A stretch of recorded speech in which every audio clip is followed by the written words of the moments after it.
Going to go ahead and call this meeting to order. Okay, let me start the recording. Okay, I will let you do that. Oh, I see. Of course. Thanks, Val. Let's see, okay. Yeah, right over there. Okay, it is 4:31 on Thursday, July 11th, 2019, Board of Commissioners meeting on a work study, affiliation work study. And I'm going to turn it over to Dr. Whitcott at this time. Did you want to do a roll call? Oh, yes, we do need to do a roll call.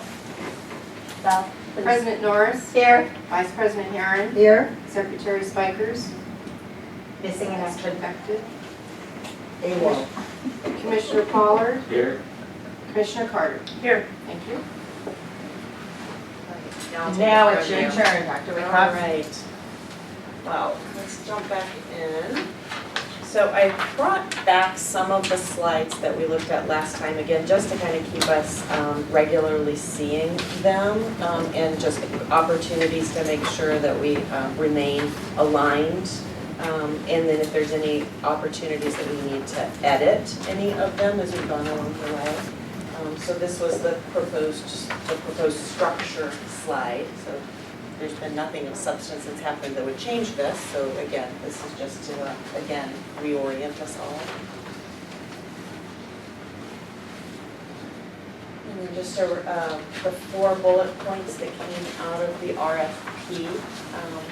And then when we looked at this last month, I know I was my intention was just to bring the information back out of the RFP and some of the sub-points beneath it, I think we're kind of creating, and Mr. Pollard, you had a fair number of questions about them, about the sub-points, and the sub-points were intended to be for examples. So I thought maybe it's just best to take the sub-points out, and then each time we would just look at the 4 reasons. I know when I'm in conversations with people, you know, a variety of conversation, and they hear that we're working on this transaction, they'll ask the question, why? And so it helps me to have the 4 answers that I can give to them. So my intention is to arm you with the answers, because I'm certain you're getting asked the same questions as well as you're out.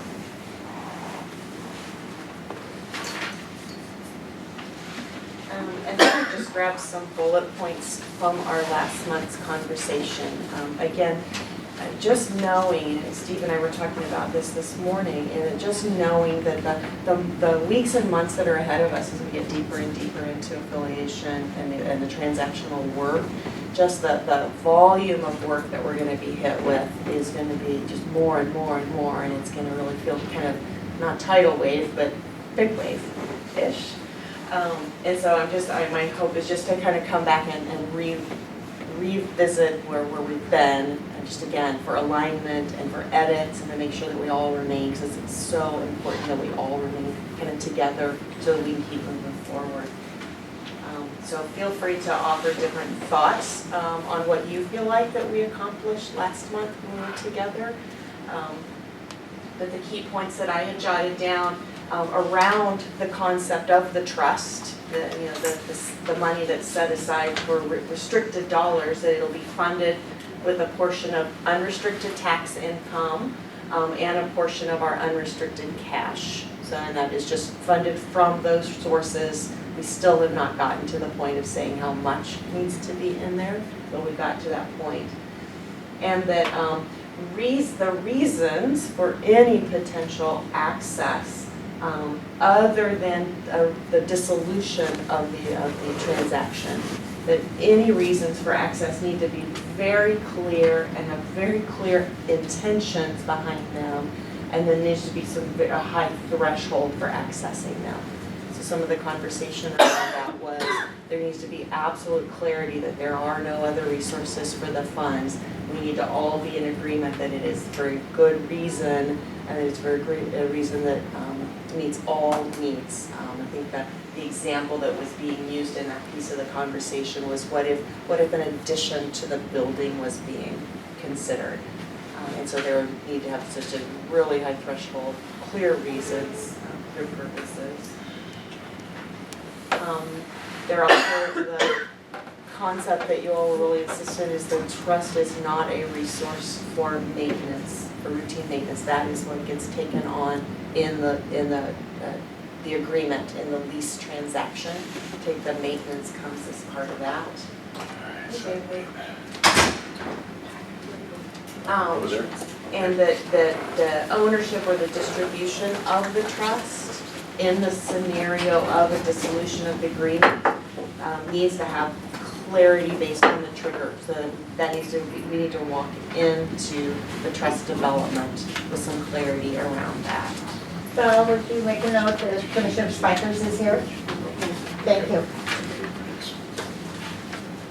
And then the final concept that I had jotted down was there needs to be a process for bilateral consensus, meaning this group as the landlords, as the owners, and then the renters consensus if there's any capital spending and performance thresholds of eligibility in order to accomplish this. So did you all feel like that there was different high order bullet points that we need to make sure we capture in our summary? We have very detailed notes of what was said, but just as a great touch point for us to keep returning to around the trust. I think trying to recall it a month later is challenging. Maybe when we do these, we can come back to it at the end of this meeting and say, what do you think are the big takeaways? We can do both. Cool, we can do both. Because my intention is each time we'll just come back and we'll look at, even next month, we'll just look at trust again, because it's just great to The reminders are just great. really keep it in our Yeah. minds. Yeah.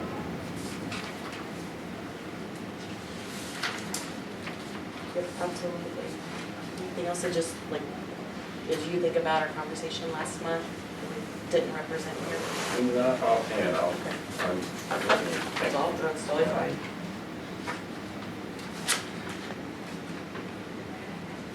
So then tonight we get to go through our list. Yes, list. So tonight we'll spend actually a fair amount of time on due diligence. And so I'm just gonna leave this slide up there and as we go through our agenda, and then we'll come back to our timeline slides. So the due diligence, I think Val gave each of you a list of the due diligence. So two questions, it should be in an individual packet, and it's noted that it is, thank you, Gary, I'll have to explain it. Just a reminder, all the information in the due diligence is protected under the non-disclosure agreement, and it is extremely important to overlay that we keep that we honor that. So we've marked it as confidential, just as a reminder not to let it pass out of your hands, and it will not be available for public records disclosure until the very end of the transaction is finished. So if you take it, great. If you say, I don't even want to own it, I don't want to have it in my possession when I walk out the door, just give it back and we'll shred it in there. But two things that we want to accomplish tonight around the due diligence. And I should say, you're not seeing all of it. It was just first round. This is just the first phase of documents that we've been able to go through and be able to give you some feedback on. But two questions. One is, as we're using this form tonight, do you feel like the columns are going to help you in receiving the information? So just hold that in your mind as we're looking at this. And then we'll talk about each individual line that we have information to talk on. Some of this already have reviewer comments. So that's exactly what we're bringing to you tonight. So just a reminder, thank you, Emma, because that's a perfect segue to the process here is the information comes onto the shared site. It's a protected shared site. Somebody on our review team has been identified to be the reviewer of those documents. And so they go in, and what you're seeing tonight are, Steve actually was the reviewer of really all of them.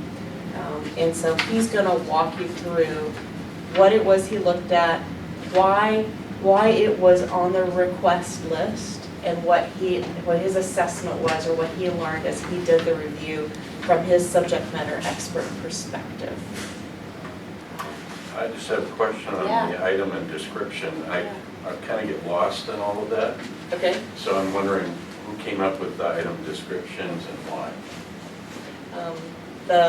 Who came up with it was a combination of the review team, so Steve, Brian Bauer, our affiliation council, and then we had passed it through this group once before as well.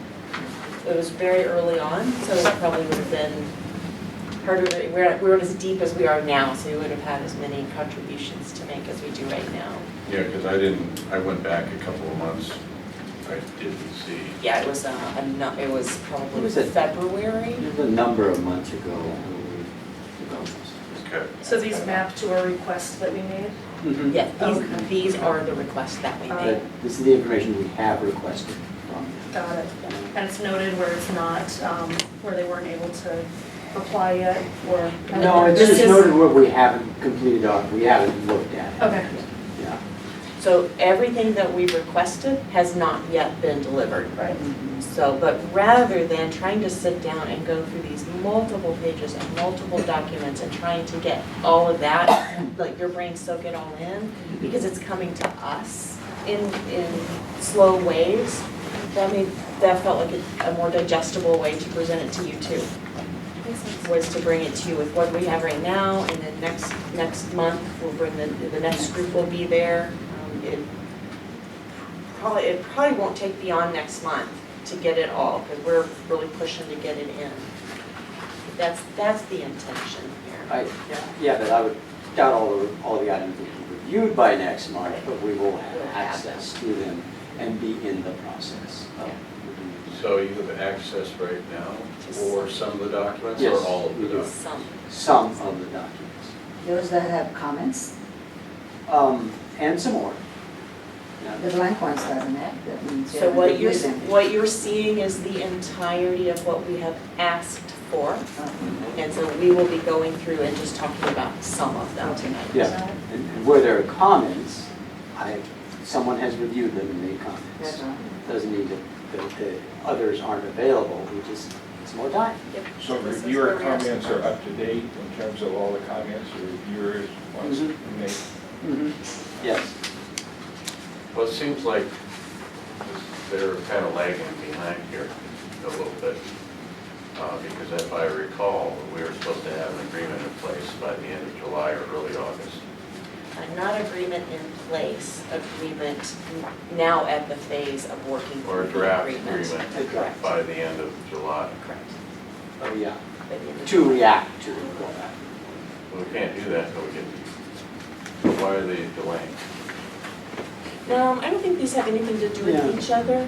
So this is us assessing them as a potential partner. The document, the definitive agreement document, is another step in the process. And yes, we have been talking to them about, we think we should probably be seeing a draft agreement by now. And so those were conversations just today. So they Well, are. how can we even look at a draft agreement before we get and analyze what they have that we've requested? When did we request this? These requests were submitted May, early part of May, late April, early May. Probably late April, I would think, yeah. So 6.5 months ago, or 2.5 months ago. But say, 2.5 months ago, they were submitted. That's Yeah. 10 weeks. So two things, part of the problem was the site, we gave them the request, but the site to put them on and share them wasn't up and ready yet, so there was a slight delay getting that. So it was probably the middle of May, second to third. week of Before they May, actually had access. Before that site was ready for them to Yeah, start. I mean, all you loading gotta do is it up. upload, right? It's part of the day. So I'm a little concerned about them right now and why they're not timely doing things that were supposed to be done maybe a month ago. But in the due diligence review, it says here. You might wanna bring that up with them. So I regularly bring that up. Yeah, It's tell not them that being the overlooked. board is concerned So at our, this point. Yeah, and I have to be a little careful Mhm. because you have to be careful about, irritating because. Well, I understand yeah. that, So- and I understand that, I totally understand, it's kind of like I understand where you're coming from. Yeah. But I don't want, a draft agreement, and then we have a week to think about it and change it or whatever. And my thought is if we don't have a draft agreement by the end of July, or maybe the first week, at least by the next meeting, there's gonna be an issue So because the- of the time constraints that Yeah. our council is. So the way that we've actually framed that question or the response back is our timeline, we all agreed to a timeline. And so the timeline says we should be at a different place than we are right now. So just calling on the agreement for accountability. And also reminding them that they have only three board meetings left this year. So they have to get moving so that they can get For their board fiscal year, is that what process. you're No, referring for the For year, their they year. meet every other month. They meet every. Oh, I That's see. an important Oh. factor. Right, so reminding them that actually that the impetus and needs to be coming from their side because they're the ones with limited access and limited time opportunities. When is their next board meeting, August or July? No, I'm working backwards, so November, September, August. Wait, No, July. July, Should thank have you. one shortly.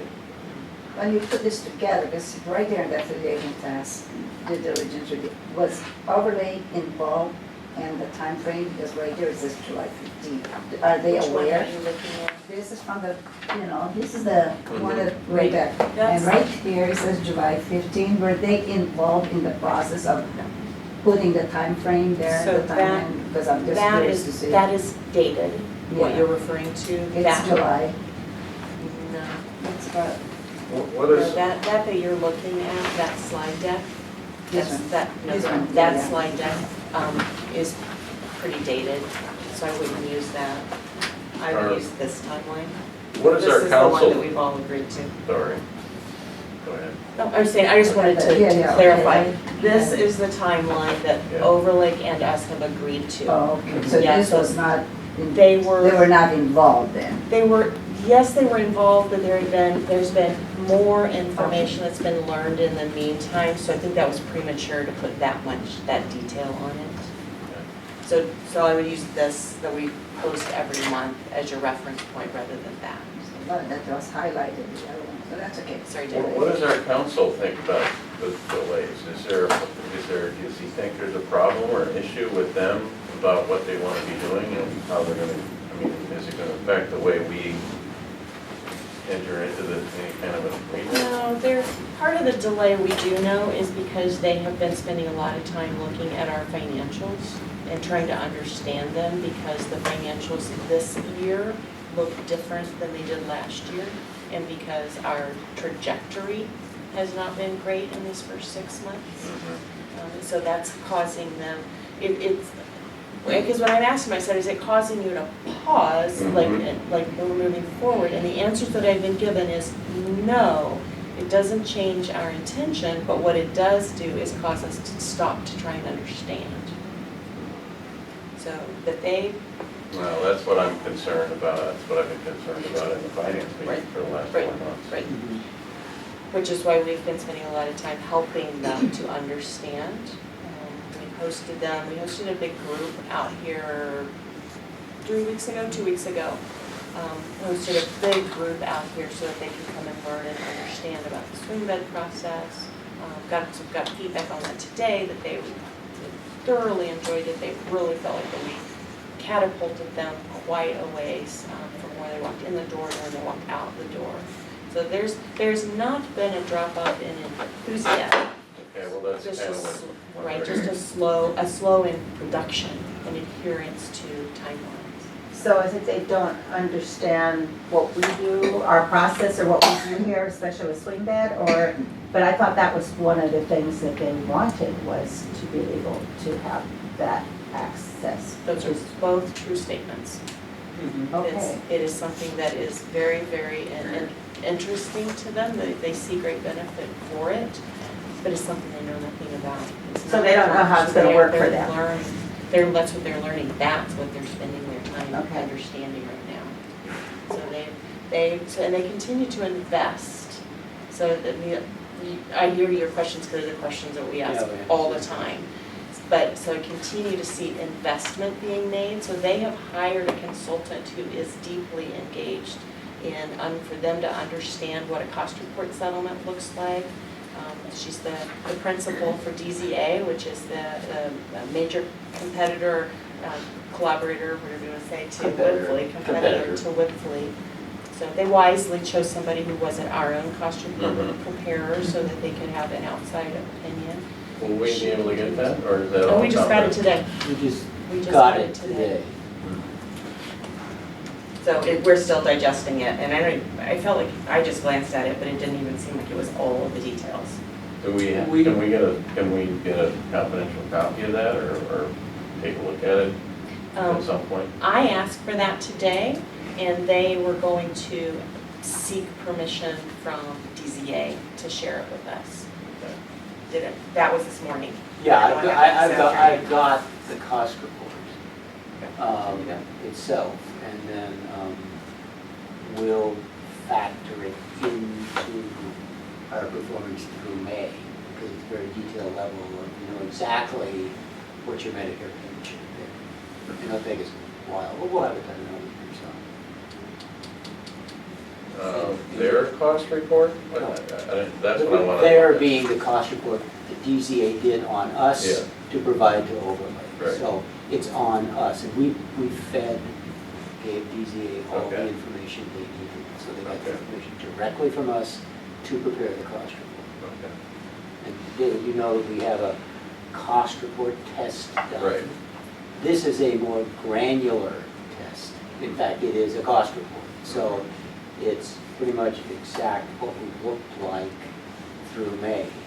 So it takes some of the estimates out. We'll factor that in, and in a week or so have that. What does that mean? What does it look like? Okay. Then So, will I be able to see at some point? you'll be able to see, I mean, yeah, I mean, you can see the cost report, it'll be mind-numbing detail, but you'll see the effect on our financials, what our financial performance looked like, almost exactly through. Okay. Yeah, that's what you'll be interested in, Yeah. and that's what they're interested in too. The piece that they're really wanting to keep protected is their documents. So that's why coming into these meetings, we can bring summaries, Mhm. but we can't bring their documents. That's the piece that the non-disclosure agreement was, they're very sensitive about. So what documents are you talking about? Any documents they share with us. Because they're not public. I realize that. Still. I'm sorry I'm asking so many questions, No, but I that's think what we're this is ready for. for That's what these. this time's for. I'm hoping, I just want to make sure that No, everybody else these are- gets their questions in too, if they have some, but I thought that these are really important Their for us. documents are listed here. The item description describes what we're asking for on this display, Now, which we'll go through. Now, are they not a nonprofit? Yes, that's what I thought, okay. They are a nonprofit, and they call themselves a profit-driven nonprofit, Not if you for can figure that profit. out. But they are a nonprofit, meaning that the That's law what under I've seen nonprofit. before on their, They're the a documents that not-for-profit they organization. submit, because you can get it offline. 501c3. So you can get their audited financials. Yeah, But, you know, as you can see here, we've asked for really some insider pieces of information. Meeting minutes, strategic plans, policies. Skip, do you have any comments about some of the questions I've been asking about how you feel, whether they're acting in good faith through the process as you're going along and reviewing, or?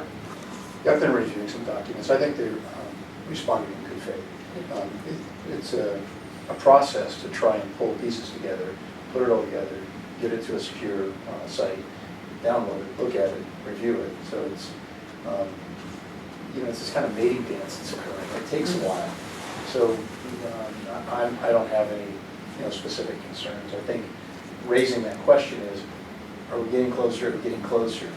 And I think it's, the old adage that the squeaky wheel is going to get some grease. And so I think Dr. Whitcup and the CFO are working with them to try and move that along. Okay. But you as a board, it's okay for you to be impatient. And Well, it's okay. I'm concerned. You that's made the all. comment that ask the CEO to go back and tell them the board's concerned about, we need some timelines. I do not see any red flags. There's Okay. nothing nefarious, there's nothing being hid. Okay. There's a lot of detail that's coming and it's forthcoming. Okay. And it's, We're on the level playing field, right? No, there's no. We're not. No, we're not. So we are secondary. No. That's what I'm but concerned about. because We've we're followed small. up as much as possible with our consultants and our legal consultant. Yeah, So but we- financially, they're very different. Yeah, that's Very why I different. answered you no, and they're the ones who have the cash and we don't, so they're the ones who we're looking for That their doesn't mean they brand. cannot treat us fairly as well. Oh, because we're- oh, please, I really feel like I need to jump in because this is all being recorded and I really feel like it's very important to declare that there has been no experiences where we have felt unrespected, that there has been evidence that they're not playing fair, that they're not enthusiastic, none of that. In fact, when we call out, when we say, we don't understand why it's taking so long to get information, they will share in our, I'm discouraged too, I'm sorry, it's some of the people that we've assigned to do it, we will go and work on that, and they'll offer exposure to some internal challenges, just, I need to talk to that person, they're irritating me too. I mean, that type of internal exposure. This is new for them, for the public entity too. Yeah, It yes, is. yes, That makes a big That difference makes a too. big And they Yes. really are just so bothered, so concerned about the Public Records Act. So they're really just super cautious and they're learning every step of the way. So I completely share where you are saying, we have a timeline and so those are the responses that we give on the phone calls that I have with them. So I talk to Jonathan, my counterpart there, every 2 weeks. We're on the phone together, more often if we need to. But that's what we feed back. But they're- Okay, well, I feel better. Okay. And remember, this was a pretty aggressive timeline that you all put together early is. on. When we looked at it, it should be more 18 to 24 months, and everybody said, let's compress it. And to do that, it compresses all the other requirements. It's tough to Okay. respond. And I wouldn't be surprised, they're a nonprofit that's profitable.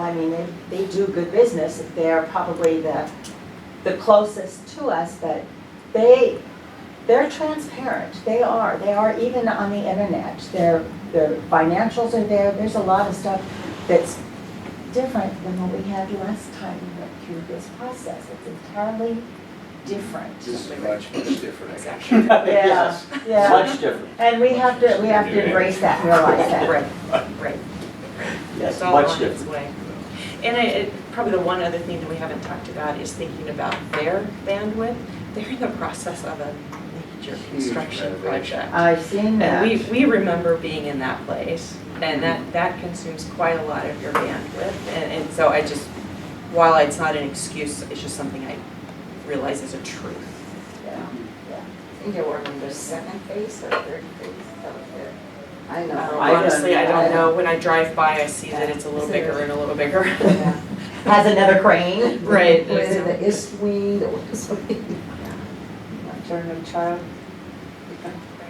But do you have more questions, David? No, those satisfied my curiosity Is there about any that. questions? Because I feel like this is really what this is for.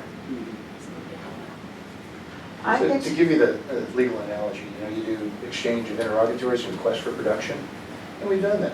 And then if people are lagging a little bit because there's a deadline, then you do a discovery conference, CR26I. And so now we're going to have this little discovery conference, we're going to have a conversation, and then they'll get back on track and reset and recalibrate. You do it all the time when you do those. I don't have them done yet, why not? Because they're hard, they're long, and they're complicated. I tend to get money from opposing counsel when they drag their heels too much. Yeah. You have motions to compel? Mm. Yeah, all right, well, we're not right there yet. Yeah, I don't want to do that. No. So, Awesome. Are you guys ready to let Steve start walking you through what he identified on his assessments Okay. of the documents that are available? Okay. You have this here. And Kim says of the documents that were available, it's really of the documents I have Sorry, had time thank to go through.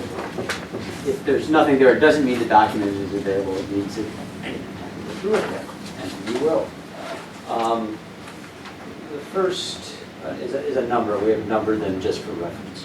And then a description, what they are. And then, okay, who's the reviewer? It's most likely Kim, myself, Jim Baldoff, our controller, and Skip. our HR Skip might have manager, been. and Skip. So, yeah. Pertinent. And then reviewer comments, just a short summary. Does the reviewer need to review this? Does someone else to look at? Rachel Slipka? Yeah, she's our HR manager. Okay. And then additional information request. If we have to say that overlay, I want something else, a clarification or something. Okay. And then the reviewers, what did the reviewer, what was their indication? So, we're going to see 2.2. Do you have any, the question is, do you have any other merger and acquisition strategic discussions underway? They have no, what we got was no documents to disclose, in part based on confidentiality issues and concerns, counsel for overlay. So I want a clarification of that. What does that mean? Why did you make this statement? So I couldn't really make any conclusion on this. So I've asked for more information. The next one is on page 4, the strategic plans for overlay. And look at their strategic plan. See my place. What page? Page 4. Page 4. 3.23. 3.23 is the item number. Excuse me. And the strategic plan does support the affiliation with the hospital, and an affiliation such as this, as I read it. No, I don't really want to refer to anybody else. No additional request. And the plan indicates a strategic fit with SVH and a strategic fit with our community. As I read through it. Next one is 4.1.1, again on page 4. And basically they're filed tax returns. They're not for profit, but they have to file what's called a Form 990. Yeah. And it was filed on time, accurately, and the review of the form did not bring out any additional concerns on the 990. And so there are no additional concerns on this one. Then right below it, 4.1.2, a look at the ongoing audits or investigations. And the only current audit being undertaken is the Washington State Department of Revenue excise tax audit on their medical clinics. It's pretty standard stuff.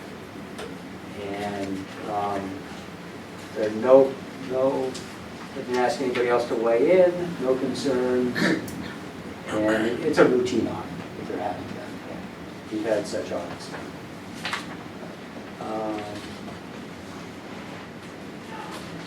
There are no issues with that.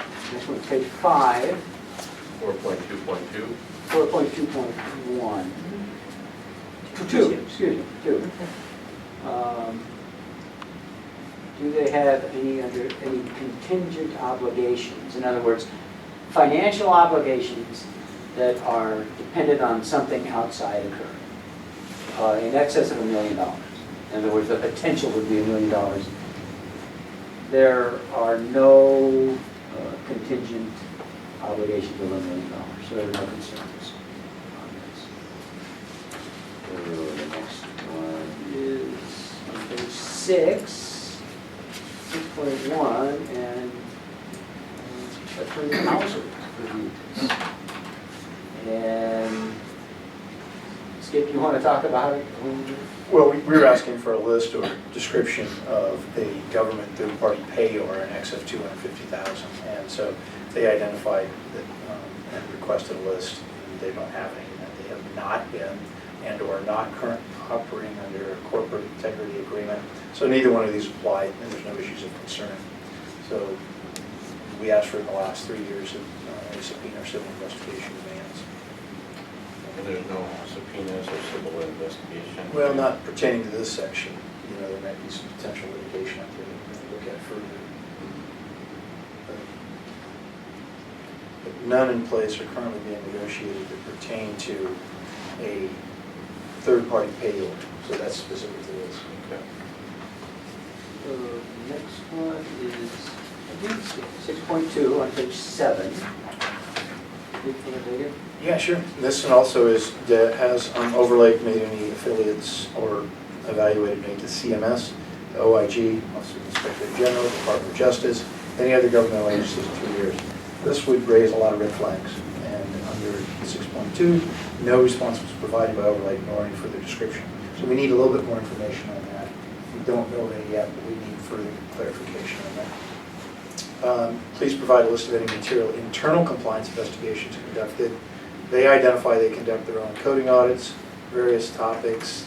They've complied with all that. They identify in 2016 they undertook an in-depth review of the physician financial relationships, found no findings, material non-compliance. So they follow the standard practice, what we call the best practice or standard prudent, reasonable approach. So again, no issues there. The thing we just need to look for under 6.2 is if there's any other description there. I think we may have some of that. But at the time I reviewed this, and I reviewed this quite a while ago now, it wasn't available yet. But there's still pieces coming in. So the pieces I reviewed, some of it came in on its own. So you're not done with that, actually? Right. Not complete, correct. 6.3, any internal compliance investigations that have been conducted over the last 3 years.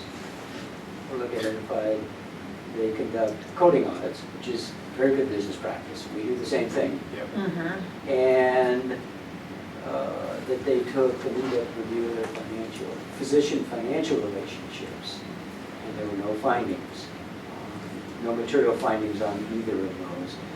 Those are both very prudent business practices, and there were no issues of concern raised in this area. 6.4, we asked for their documents outlining their corporate compliance plan and policies. And I reviewed that. The code of conduct, compliance program, conflict of interest, policy, and their organizational ethics. And their plan was very robust and appears to be well administered, and there are no issues of concern.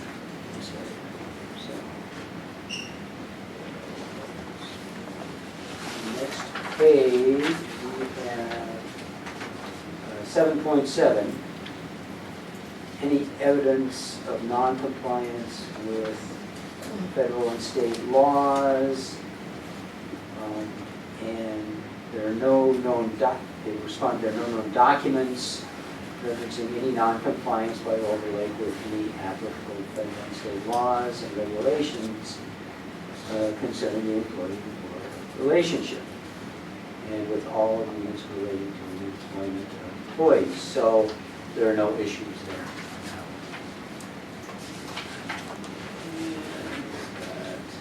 And then next page, 8.1. Real clear, no pending, contemplated, or threatened changes in any of their licenses, permits, or accreditations, which is a good thing. I mean, they're not under investigation, there's nothing pending, there's no concerns, which is important.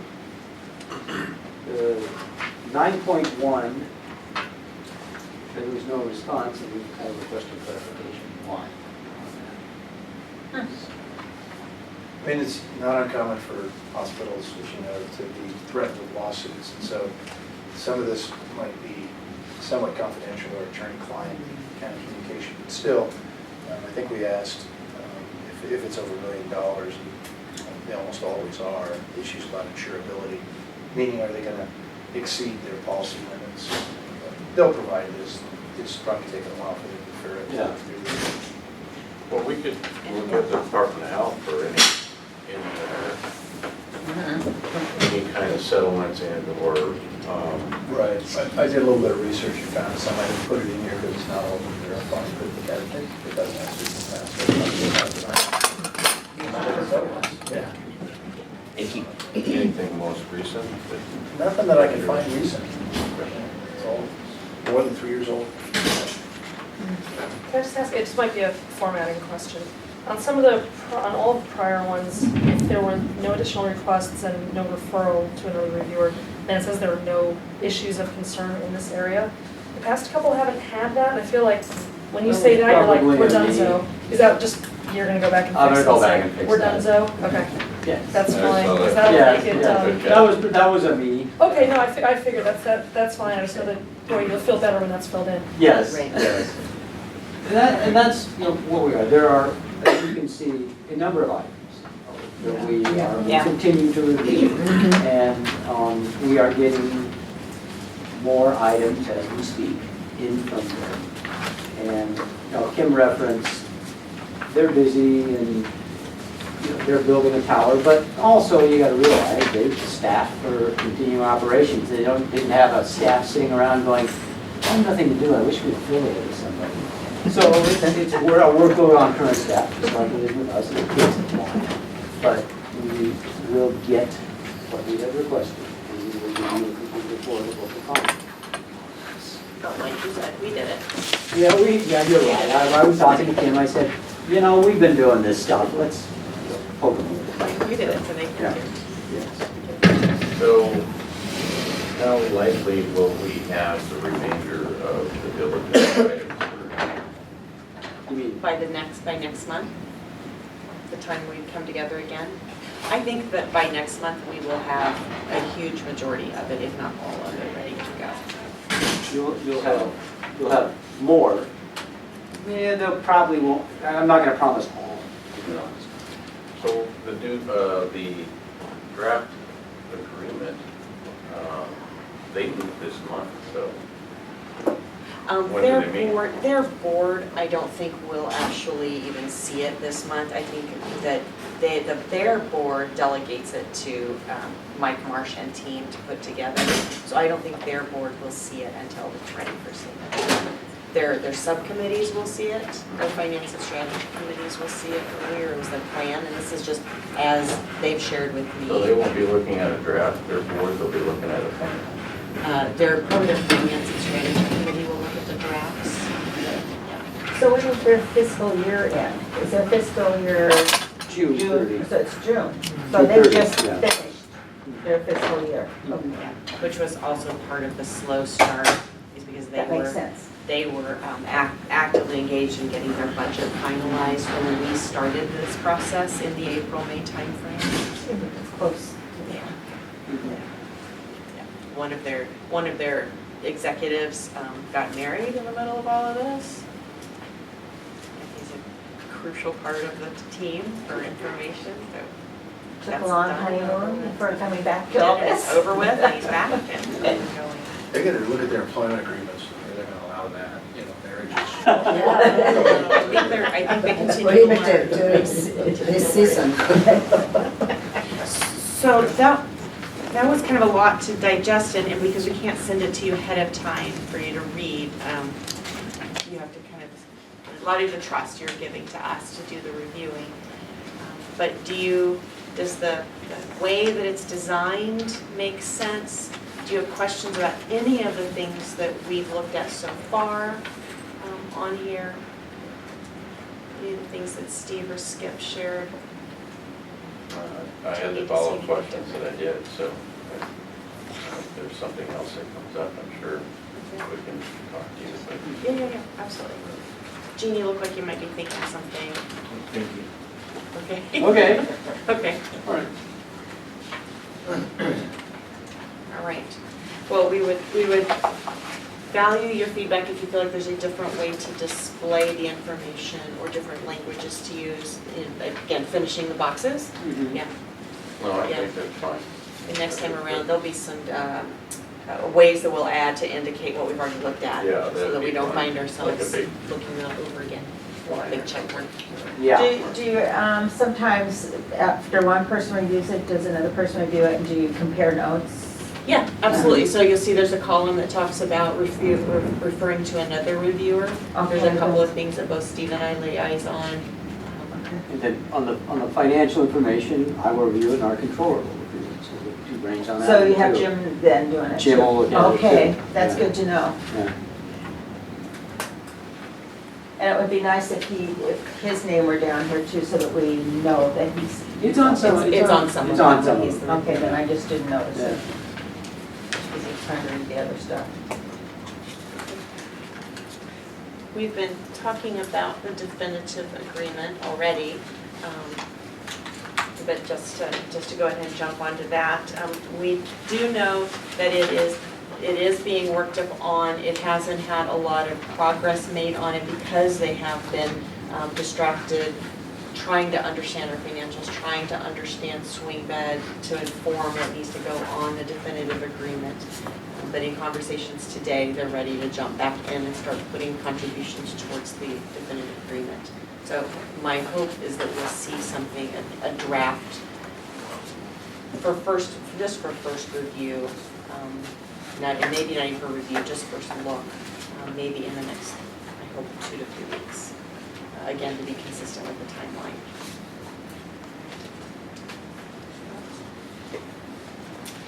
So this is an opportunity to follow up on the question that Commissioner Pollard raised, and that's around RCW 7044-240, which, just as a reminder, that's the one that talks about when a public hospital district has a collaborative activity with another organization and creates a new entity in the process, representation on the board. And so we talked about that as a group the last time, I think the time before, and we have, so Skip has been involved, and Brian has been involved, and several of Brian's colleagues, and we have brought MRSC into it as well. Everybody's interpretation of it is, it says what it says, and there's not really been an application of it along the way other than what it says. Their responses will be, yes, you may have representatives on the board, but no one will come and interpret that says it absolutely must, or there's a reason for you to not. So I don't think that it's a resolved question, because every person that we involve in trying to figure it out, and does this apply to us, or how does this apply to us, they find themselves saying, oh, I can kind of see how the language doesn't actually tell you what is the right way or the obligatory way to go. So it's not yet resolved. I wish you provided this with the RCW so we could look at it. Here, I've got it. Yeah. Sorry. I've got it. Oh, he's ready for us. We'll dissect it. Is there any other entity or any other entities that have done this? Yes. Okay. There so- is, and so what we did was Stevens Hospital in Swedish. Stevens Hospital in Swedish, when that transaction occurred, is very, very similar to what we're doing. They did a lease operating agreement, which is, and Emma and I talked about this a lot at the retreat. So they did a lease operating agreement, which is what we're embarking on. And what Swedish Edmunds did was they created called a strategic collaboration committee. And that strategic collaboration committee was formed with the intent, its charter was to make sure that the interests, rights, and property of both groups continue to be protected, respected, and fulfilled throughout the course of the collaboration and the agreement.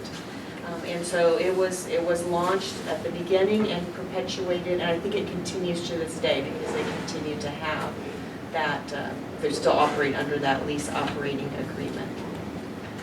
So we're in the process of reaching out to the to Swedish Edmonds to understand a little more and to get whatever documents that they have, just to see more, because that may actually end up being a more suitable solution for us anyway, because it really feels like it gets you action right at the heart of the matter. But that's kind of what I wanted to throw out to you all, is to ask the question, what would you like to see as the outcome of being able to make sure interests are protected, property is overseen, all of those things that So who their so- strategic committee So who does. selects this other entity and who qualifies them? That committee that I referred committee you're to, referring to. that's why I have a call out to try and understand how did you launch it, and who continues to sit on the committee. You Just- have to have a balance there. I don't know how it's made up. Yeah, so I don't know any of those details. I know that it exists and what its charter purpose is, but to really understand, so my hope is that I'll be able to see like an agenda, see if they're willing to share an agenda from it, and how they go through the process of identifying who's on Very it. qualifying. And how they- are sitting on it. Right, Yeah. right. So how many from each entity is there and how? Right. And who has authority and who doesn't? Do they as a unit have authority or not? Those are all the questions that we'll be asking. But yes, but they call it a committee, committee of the two representative facilities or organizations. I got a copy of that agreement, final agreement. Do you? See, Someone I know. I thought we did too, and I can't find it. I can't find it in Can any you of the find yours, files I have David? access to. Check. Hours, emails. Aha. Howard, huh? That doesn't surprise me. So what Dr. Wickerkop has been talking about was one of the core needs when they put together, and she found, and this is on their website, the Stevens Hospital Affiliation Overview. This was from 2010. And what they stated was a goal, a core need, to create a joint committee to ensure successful collaboration between the hospital and the district. And they achieved that, and they called it a strategic collaboration committee. But I spent hours on the website looking at financial statements and others, and I just can't find what I'm really looking for. But they have an enormous amount of information on their website. If you can't sleep, you can spend hours and hours Is on this it. with Swedish? Swedish? Yeah, the, Swedish Edmonds? and I can send you the link. Or Stevens? Stevens. There It's was the- now it's called the Verdant, Verdant site. Verdant. The Verdant. Verdant, Verdant. which is, Oh. It's a Verdant, they're Yeah. stupid, whatever. Okay, here's Yeah. one that came out in 2011 after they changed their name. This is called Verdant Community Leading Meetings, and they go through that. And they even put on the front page the definition of Verdant. Adjective, green or lush, a oasis.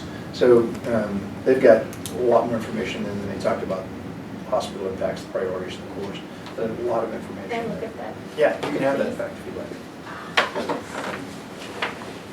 yeah, I have a question. Yeah. About 2/3 of the way down, it talks about, if a hospital district gets into a contract to join or with another party, et cetera, it says, such legal entity shall include representatives of the public hospital district, which representatives may include members of the public hospital district's board of commissioners. If it's not the hospital board of commissioners, then who would represent the public hospital district? We have all those same questions too. Yeah, That's what I say, as you really start trying to make it, to operationalize the RCW, now it's like, it doesn't give us a whole lot of guidance. The initial Not answer into it. I could tell you is it would be someone who resides in the district. Yeah. It would have to be an individual called an elector or a resident who resides in the district. Well, that's what we need to clarify, because can it be anybody then who resides in the district? Yeah, 'cause it doesn't have to be a Qualifications? Doesn't or say anything? it, Commissioner. It can be, but it doesn't have to be, it doesn't say that. So we're getting lots of information, so let me give you this email. This one is a little bit cryptic, but I think it answers your question in the second part of this email, which is interesting. I was hoping it would be answered in the first, but it gets answered in the second. And so this is an email that came from Oscar Ray, and I think he knows you, Commissioner Pollard, actually. Yes, actually, when we call MRSC, Uh-huh. he's the go-to person for public hospital districts. He's now been assigned Public Hospital District questions. He's been there about a year and a half. The city attorney came out of Kennewick. And he was also at Chelan and made a presentation. Yeah, we were there for that. I understand it was a long line to talk to him as well, so I wasn't there. This is his response on July 8th after we'd gone back and forth. I've worked with 2 other legal consultants there. I think I finally got the closest source I can get, and that is Oscar. So what he says is RCW 7044-240, that's the one I just handed out, applies where a PhD contracts or joins with another entity to provide hospital health care. In so doing, the PhD and the other entity may do so through establishing a separate legal entity. If a separate legal entity is established, then the governing body shall include. So that answers your questions. If you create another entity, it then shall include representatives. But it doesn't have to include the commissioners, that's the may. That's right. But here's the definitive answer, it's in the second paragraph. The provisions of the RCW 7044-240 would not apply if a PhD decides to lease the real property. Because you're not entering into a contract, you're not entering into a joint venture that is not presently required for PhD purposes. So leasing PhD real property would fall under the next statute, and I attached it for you. PhD in that situation is a lessor, the landlord, and not a participant in a joint undertaking. So there would not be a need for representation on the other entity's board, the new board. And then he goes on to say under RCW 7044.310, I've also attached that, I gave you 3 statutes, 3 RCWs. The PhD in that situation needs to adopt a resolution stating the property is not presently required for PhD purposes. That appears to be the only specific prerequisite to lease your property. You're not surplusing your property, you're not selling it. That's why I gave you both those statutes, so you'd be real clear. The first one is the contract. The second RCW says if you're going to sell your property in surplus, you have to say it has no current or future use. And it's the last RCW I gave you, and that one's only, 2 sentences long. Board of Commissioners of any public hospital may lease or rent out real property of the district, which the board has determined by resolution presently is not required for public hospital district purposes, in such manner and upon such terms and conditions as the board in its discretion finds to be in the best interest of the district. In fact, it's only 1 sentence long and 3 lines long. But this has to do with real property, and what we're doing is entering into an agreement for operations. This is leasing or renting out real property. You Yeah, would be real leasing, property. you would be Or leasing, leasing real yeah. property. This building is sitting on dirt, that is real property. It is real property. And it's But being some leased by personal the- relationship would be a operations. Say that part again, I'm sorry. No. Our relationship would be that Overlake would take over operations. They're going And to, and so it's not an issue of selling or leasing property as I see it. Aren't they leasing it to operate it? they're going to lease the building and all the equipment to Lease operate. yeah. We're not going to have an arrangement with them to operate. So, You're not going to tell them how to operate. You're just going to say, here's the building, here's the equipment, Pay us this amount. pay us a certain amount of money each month. so But- they could open up a Walmart if they wanted. Well, they could actually. Probably. Zoning won't allow it, but. Yeah. They'd have to get a variance in the zone. Yeah, that's true. Zoning, as long as it complied with zoning, they could do Correct. what they wanted with the facility. Oh, we- So it's kind of a You, But that will when you be get a the definitive definitive agreement, you're going to talk agreement. about how this, yeah. what you expect from them in terms of. In fact, the LOI already We has can that. require representatives from our community to be on that collaborative committee, right? Absolutely, and Yeah. that's part of why I It's not wanted a to bring big it up deal. for conversation, is to really understand what is it that we want to happen, Somebody because from we our want district, to the encourage district that. that cares about our healthcare system could be on it. Okay, so you like the idea of that collaborative Yeah, I committee? think that's good, but just to make sure that we have somebody that is watching out for Right. healthcare For interests the- of our It's Right. somewhat- Taxpayer dollars and what's It's going on, somewhat what we've akin already to- invested. I think the default position should be that it should be a commissioner or two. They won't do that, guaranteed. Well, they might, only because of this. Think of this as your board and you have committees. So they're gonna have their board in this new entity. That's the board of trustees is what they're gonna be called. I don't think you can serve on both boards. You could then have a committee underneath that, just like you have committees. You have numerous committees and you allow citizens, and then you remember in your bylaws, allow for citizens to be appointed to your committees. So I think when you start getting to the definitive agreement and some of those finer details, you can say, we'd like to have a committee, strategic collaboration, going forward committee, whatever you want to call it. And sometimes that verbiage becomes important. When I did this with fire districts, they did not want to call them merger committees because they hated the word merger. So they called them a thinking forward committee. So that was the name of these committees, the thinking forward committees. But skip this RCW that you Mhm. gave us and we referred to before, Mhm. it's 70-44-240. Right. And it does say, the governing body of such legal entity shall include representatives of the public hospital district, which Yes. may include commissioners. members of the board of commissioners. But that pertains to the board of the new entity, which you can't serve on. Yeah. That's that statute, that's according to Osprey, said it, it would not apply. You if got a you're just conflict leasing of the interest property. potentially, right? Yeah. You're serving in both different boards. But I think your default position is not necessarily an inappropriate one, where you say, look, who knows the district better than a commissioner, potentially? Exactly. Then, a citizen is an elector, you live in the district, and you could appoint a commissioner to that committee. Again, Dr. Whitcup and I are going to try and delve a little bit more into Verdant and see what they did, see who they appointed, who they used on those committees. How does that committee work, and how often do they meet, what do they achieve? And it's nice that we can see something that's been successful. I looked at their Los Adams financials, and they're successful, they're doing well. So, Well, they got $1 million out of Swedish. Right. they- Oh, boy, they got a whole lot out How about a lot more than of They it. got a We're whole lot getting not more one than that. dime in cash out of Overlake, More not than one that.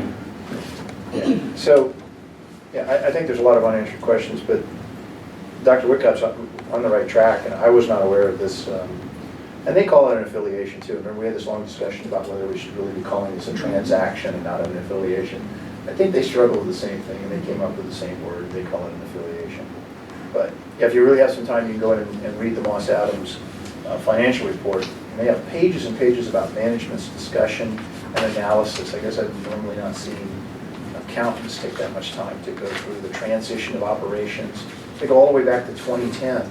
They go all the way back to negotiated agreements prior to that for 30 years. So a lot of history and a lot of background there. You know, when you rent or lease a property, there's often a requirement for a deposit. I like to see Not some money necessarily. out of Overlake. Not always, Not necessarily. That's what I thought would be a good idea. You don't have to First and accept the last? deposit. Why not? That's the well property that you rent. Yeah, first and last. But good landlords, after they've had a bad experience, realize they didn't have enough deposit or a deposit. Mhm. At all. I've been there and done that. I rented to some college kids who my son knew, right? That was bad right off the bat. But so in this case, we don't have college kids and we have a little, little better financials, but it might be something when you get to the due diligence about. I think we should look at that. I wrote it down. What? I wrote it down. Thank you. A deposit. I keep track of all your ideas. Yeah, refundable. They may not all find their way in, but I grab them. Well, those are pet They deposits missed that are not. their insurance payment and part of the building burns down. They don't get reimbursed for it, so now we've got a burned up building, Exactly. You're gonna have to carry insurance on the Yeah. building. You- Well, and what you if they miss actually- it? No, you will have to carry insurance as well. David, you actually brought Yeah, that but up. they'll have to have fire insurance and other things like that. It'll be first party coverage. And we'll be second party coverage. And will be named as in their policy. Additional name insurance. Yes. Okay, that works. Uh-huh. We'll do that. Additional name. We're really getting into the weeds. I apologize, Dr. Whitcup. That was my fault. That's all right. I won't do it We're again. doing fine on time tonight. That's what we're This is all good. intended to do, That's get into the exactly weeds right. of these meetings. That's what that this not is correct? for, is to ask questions All from right. the, yeah.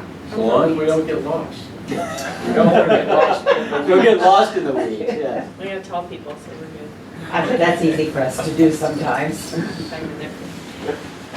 All right, I'm going to take us on just so that we are Yes. honest to the whole agenda.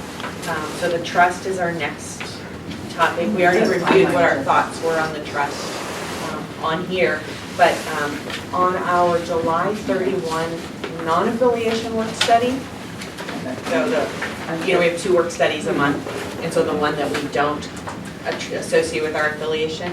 So this month, we'll be talking about the post-transaction budget. So I'm bringing that up under trust because what we come up with in our conversation around the post-transaction budget and how much money that the group feels like they need to have in order to do activities, that's going to inform, it's going to loop back and inform how much goes in the trust. You know, they actually play against one another. So that's the reason why I'm bringing it up here. So that's on the 31st of this month. So Steve has a budget to present to you. He and Keith have been putting a fair amount of time into that. So just, it'll bring the dollars to real dollars. Okay. The land and building leases, the lease transferences, those are all, those things, those happen later, so they're all in pending status. And in the certificate of need box, again, there's no action on there, but just to come back to a question that we had brought up in prior meetings.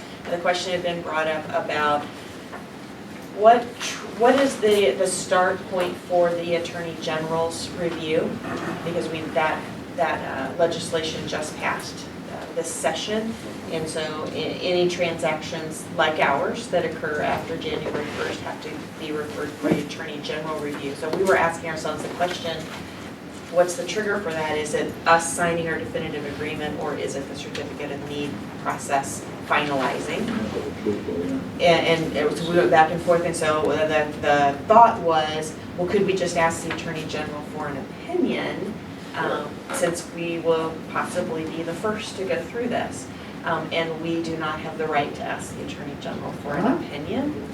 Only somebody who's been elected to statewide office can ask the question. Somebody who's head of a state agency can ask, or a county prosecuting attorney.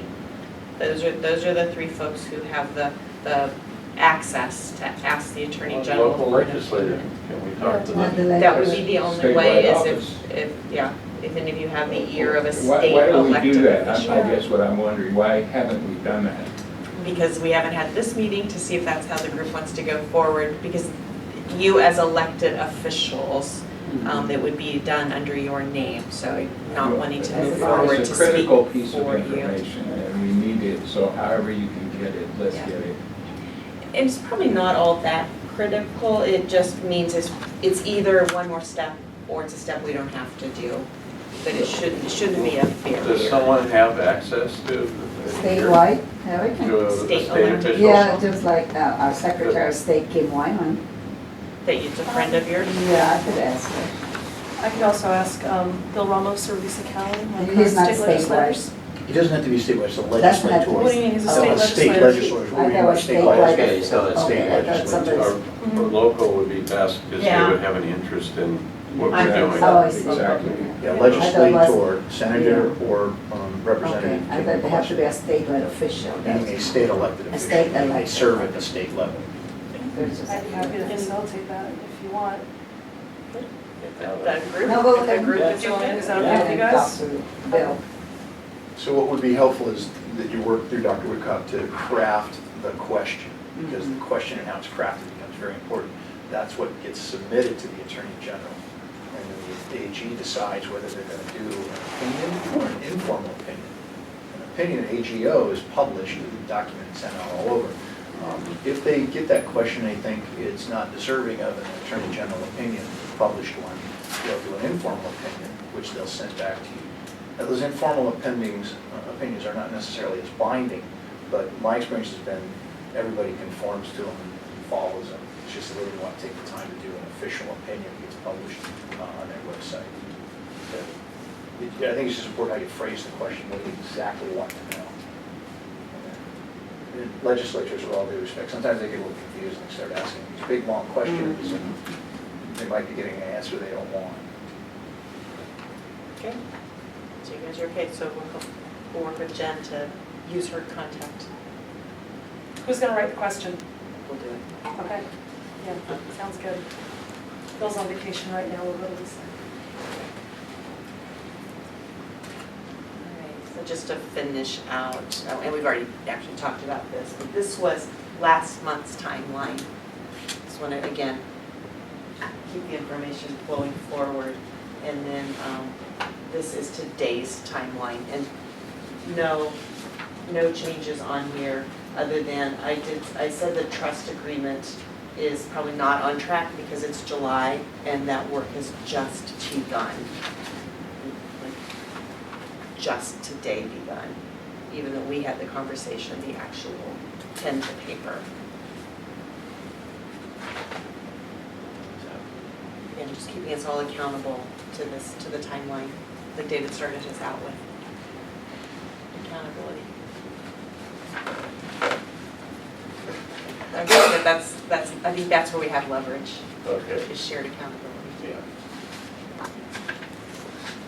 Any other questions for Those me are or some good Steve things that we've or- come up with today. There are, absolutely. Okay. There are things that we can do, we're gonna do them, so that's good. I'll give it back to you. For the agenda. Where's my agenda? I think it's ready for wrap up. Yeah. Does anybody else have any questions? Any board member? Does somebody want to make a motion to end this meeting? I make a motion to adjourn. Second. Is there any discussion? Hearing none, we'll put it to a vote. All those in favor say aye. Aye. Opposed? Hearing none, we are adjourned. So motions for adjournment are non-debatable, so you don't put it to discussion, you just vote. Okay.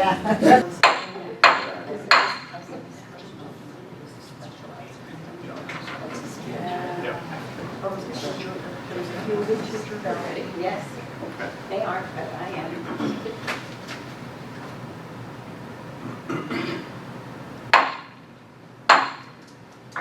It is Thursday, July 11, 2019. It is 6:30 PM, and this is Public Hospital District Number 4, King County Board of Commissioners meeting and agenda that I have just called to order. Shall we stand for the flag salute? I pledge allegiance to the flag of the United States of America and to the republic for which it stands, one nation, under God, indivisible, with liberty and justice for all. Do I have roll call. President Norris, Here. Vice President Herron, Here. Secretary Spikers. Here. Commissioner Pollard, Here. Commissioner Carter. Here. Do I have approval of the agenda? Make a motion to approve the agenda? Second. Is there any other discussion? Commissioner Pollard? Yeah, I think we need to move this executive session to another night. We just got some documentation on that a couple of days ago. It bears reading, about 8 or 10 pages. And also, I think we need to discuss the instrument that will be used to evaluate this public employee. So I'm going to vote no on the agenda because I think that should be moved to another meeting. There's no rush on that. Actually, I think there is. I think we do have a timeline that we're supposed to be doing things like that on. And it hasn't been done for, Our bylaws Yeah. says 90 days. yeah. Well, that's when it can be done, but the fact is it doesn't have to be done. But at any rate, on that basis, I will not vote to approve the agenda. Okay. But we already, did we not vote for an No, we didn't approval? vote. So I have do I have anybody that wants to make a motion to, I did. okay, and we got a second? All right, all those in favor say aye. I request a roll call vote, please. President Norris, Here? Yes. your vote. Yes. Vice President Herron, Yes? Secretary Spikers? Yes. Commissioner Fowler? No? Commissioner Carter? Yes. Thank you. Approval of the agenda, we already did that. Communications, I want to share something that I'd like to encourage all of us to do. We need to do a health assessment. This is our 2016 health assessment. I pulled it off our webpage and off the internet, and so it's public. I would suggest that you print it off and read it till we have some basis as we move forward and as we continue to try to meet the needs of our community. And it needs to be done by the end of the year. So we will probably be doing it later, probably November. Is that sound about right? In November. Do we, question, since we're going through this process of, I guess I would call affiliation, is this something that's rather urgent to do now that we're in this stage of due diligence that should have been done prior? It needs to be done in 2019. It needs to be done in this year. That is, if we are operating a more regular, not with a process of affiliating. Has to be done regardless.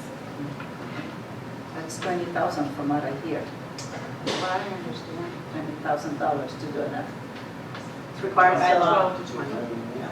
I'd add though that I think it's important that we do it so that we have a guiding document coming out of the transaction so that we still know where we should be focusing our efforts for the community and for the public good, so that we have something to say, this is current, this is who we're going to help, and these are our greatest needs.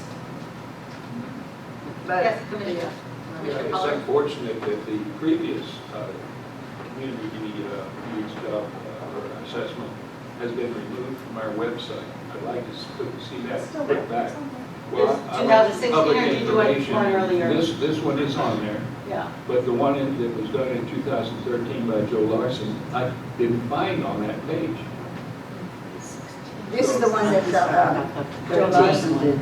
The previous one, which The previous it one. probably was taken down for lack of being current. Because It's been gone from this the long time. community health needs assessment is quite different from the one that was done prior to that, because it's even called a kind of a data report. Data-driven report? And it really is a copy of overlay. No, it's not a copy of it. Well, to some extent, it is a copy of the overlay needs assessment. We need to do our own needs assessment. I believe we are going to do that later this year. So this just gives you what happened before, the information they had before, and then when we do 2019, we'll have a comparison. That's a good idea, and then we also ought to compare it with the one prior that Joe Larson did. So it needs to be stored to the website or copies sent around to the commissioners. I guess my question, when we started in the process of affiliating with Overlay, did they not request for us to provide them a more current community assessment, health assessment? They did not request. So maybe they were just satisfied with what they saw. Is that right? Yes, you may speak. Probably part of the reason is as Overlake does their own community health needs assessment, our community is included in their community health needs assessment. They recognize this as being part of their market area. So it is probably why they didn't ask for anything from us, because they actually already had it. I just want to remind the board that for the first 4 months of this year, we were below expectations and were below budget for the first 4 months. I would hope that we would forego this cost until the last cost of this year, if not put it off into 2020, the cost, maybe do it at the end of the year. And I really think for purposes of having some kind of leverage with a potential partner overlay, we cannot afford to have a cost, keep on having a cost for our bottom line. We will look like low-hanging fruit if we do. So I'm going to ask that any vote or anything that do concerning the needs assessment be done at the end of the year. August 12th, I had sent out some information to people that they can go out to take a look, go to the meeting, the community, Snoqualmie Valley Valley Community Network. Community Network has Yes. done an assessment of Yeah. needs in the valley. They'll be presenting that on August 12th. We can obtain it, not use it as our own, but we can obtain some information from it, at least at that point, and be able to help us in the future, or be able to use it for purposes of negotiating what we want for our And I think the more input we have, the better prepared we are to know what our needs are and what we're looking for. that, that meeting in August regarding the survey that was taken will be of limited use for us. I attended the meeting of the community health group down in Fall City. I've attended their meetings every month as a hospital representative. And that's why you used to attend, Gary, you go to the board meeting, but you don't necessarily go to the health committee meeting. I have in the past, and You I have do in the go to the past. board meetings, but I've withdrawn from the board meetings. Yeah, but at any rate, the person who's involved with that, the director of the North End Senior Center, made a report, but it appears that the survey they're doing, which by the way includes Duval, outside of our district, therefore skews the district report. I think that that will be of limited use for us. We can't depend much on that, but I'm sure we can pick up a few ideas from it. But I'd like to know what are we really talking about? What did we pay Joe Larson to do that assessment in 2013? Since that time, the IRS has put together some standards of what you're Yes. supposed to accomplish. Yes. And so the quotes that we have in hand range anywhere from $12,000 to $18,000 to do it according to the IRS standards. Yeah, you're right. And those standards, by the way, I have copies of those. But the need for the community assessment report comes from two areas. One is IRS, and you just mentioned IRS. And they're very specific to what they expect to see in a community health needs assessment. And the other demand is the Affordable Care Act, which says you must comply with IRS standards on preparing this report if you're going to be in compliance with the law. So these two pressures come down on us, and we have to meet them. I think we've met them in the past, and I think that's the intention. Thank you. And I thank you for expressing that, Dr. Pollard. Is there anybody else that has anything to say? Dr. All right, yeah, so in your packet, a quick summary from my report. So I want to take a moment to say welcome to Karen Denton. So this is her first time with us. I had spoken about her before in prior months. So into the role of COO and CNO. Right out of the gate, she's taken on some tasks from us. So she's reviewing some of our salary expenses for some savings opportunities because as we were talking, as David was referencing earlier, we've had higher than planned costs this year, especially in our salaries. So she's looking for ways that we can do some recovery in that regard over the rest of the year, as well as championing a new collaborative contract that we have for staffing. And then there'll be many more things that we send her direction. Steve has also seamlessly transitioned to his 0.5 FTE in this last month. I thought you had done that for the last year.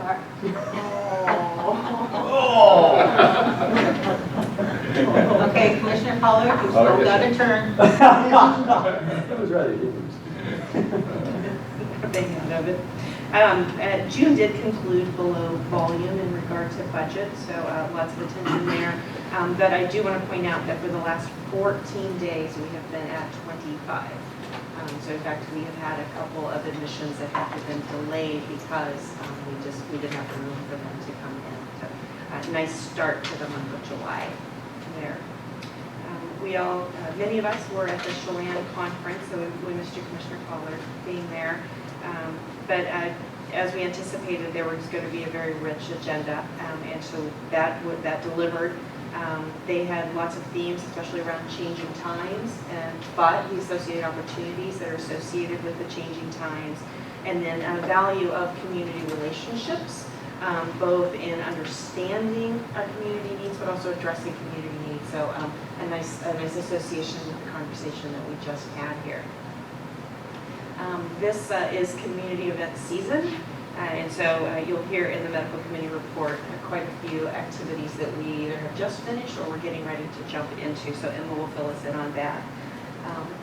And then David sent out a nice forward to us as a group for education around an executive order that just went out around pricing transparency in the healthcare industry, as well as assuring access to value healthcare, so not just lower cost, but both cost and quality is what defines value.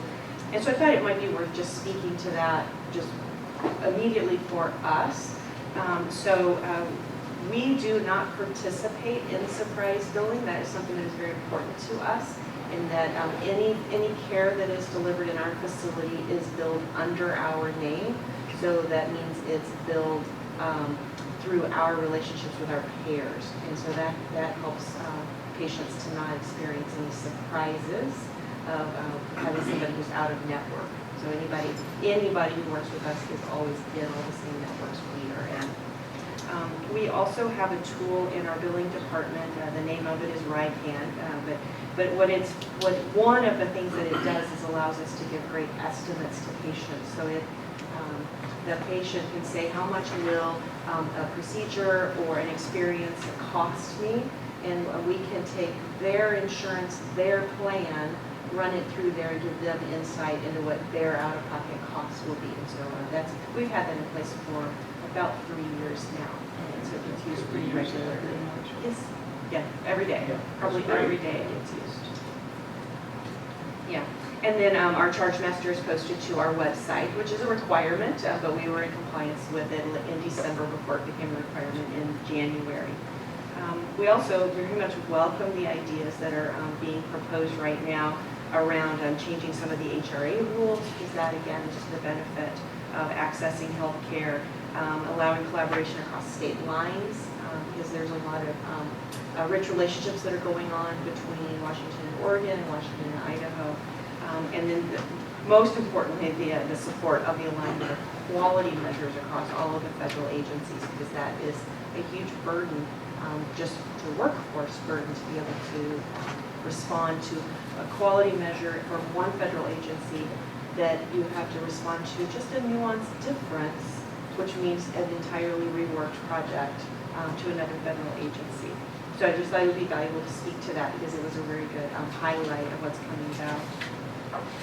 We have just begun planning a Medicare education session this fall to help many people in our community who are going to be confronted with decisions about, do I do a Medicare Advantage program? Do I do a Medicare Supplement program?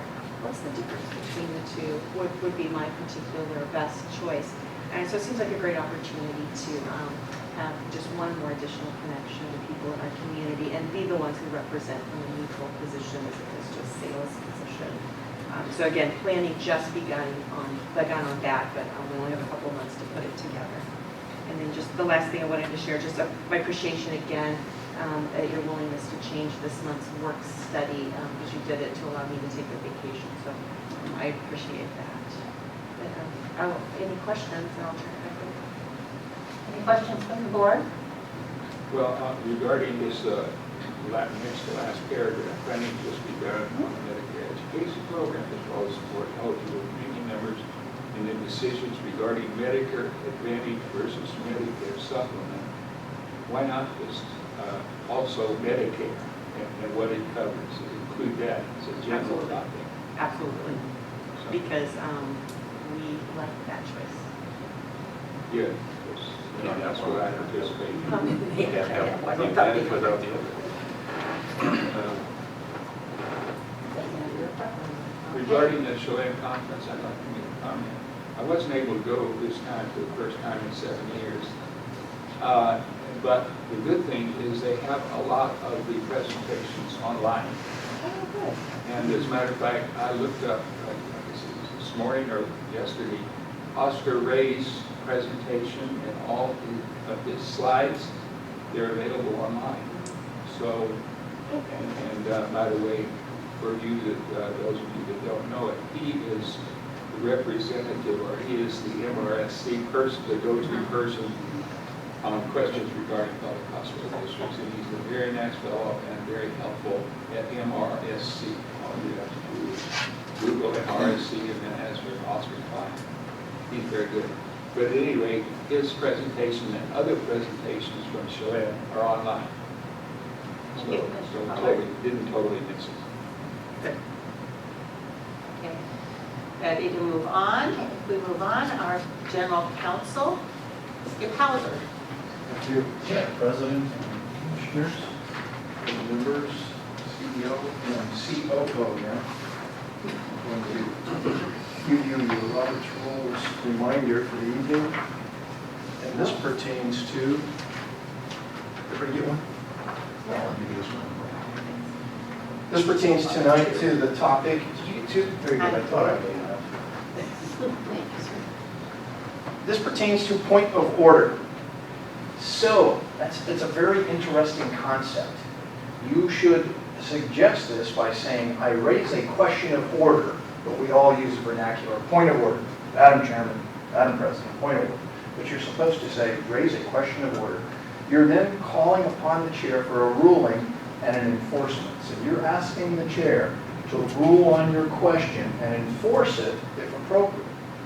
You have given the chair the authority under Robert's Rules and under your rules of procedure to make rulings. Now there's an appeal process. There's also a process where the chair can say, I'm not sure what to do here, so I'm going to open it up to the board. So let me walk you through this. A point of order request takes precedent over any pending question. It yields to all privileged motions.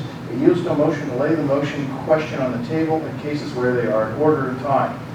So it is a highest priority except for yielding to the motion to lay on the table. If somebody's already said, I move that we lay this on the table, usually when you want to lay it on the table, it means you want to continue. You want to set it aside for a week or a month. Or lay on the table indefinitely until you bring it off the table. Having said that, then, it goes through, if a point of order adheres to the pending questions, adhere to a pending question with reference to either of those, don't worry about that. That's what you have counsel and legal assistance for. If somebody says, wait a minute, I don't think a point of order is in order, I'll help you with that. But 99% of the time, it's going to be in order.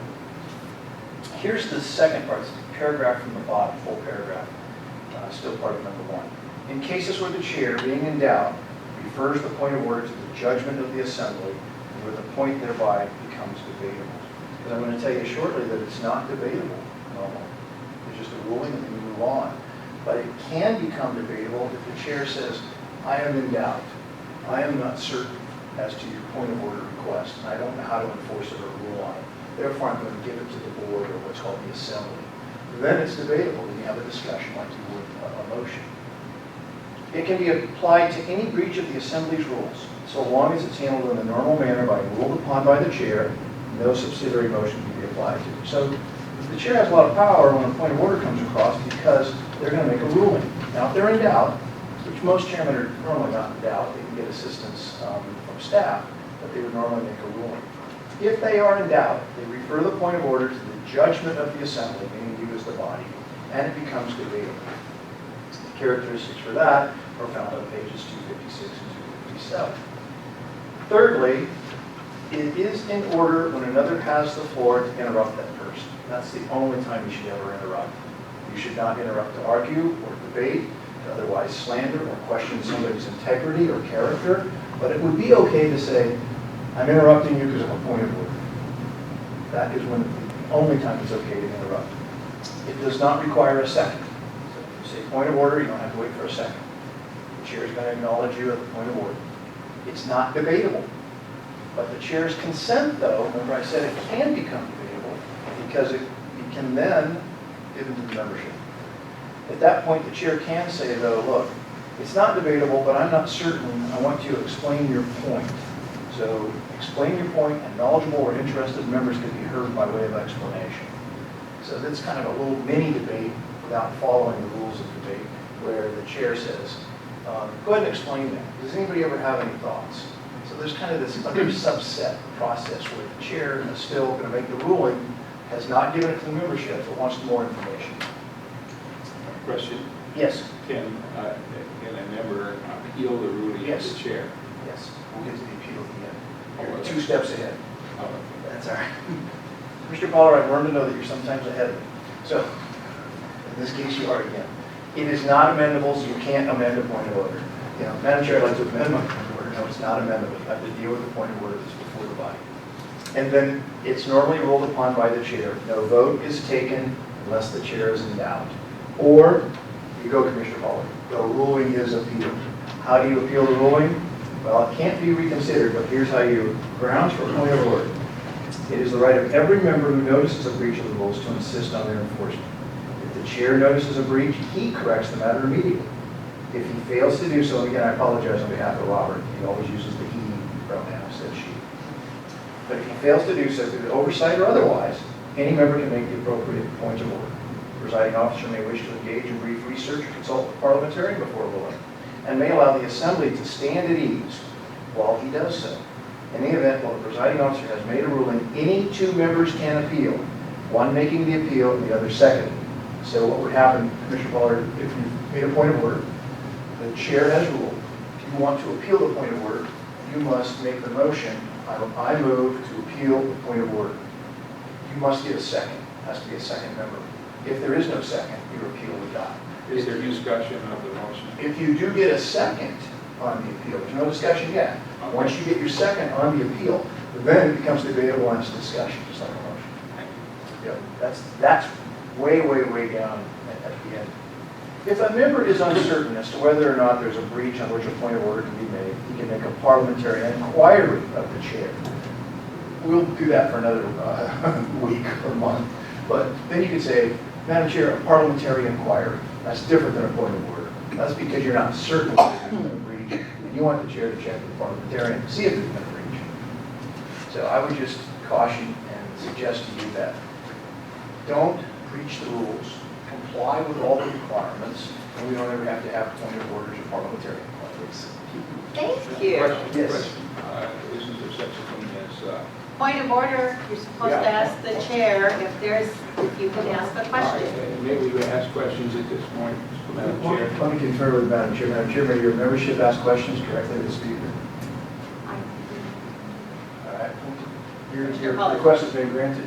Chair, Mr. Pollard. Well, the question is, isn't there also something about, not parliamentary inquiry, but point of information, something like that, isn't there?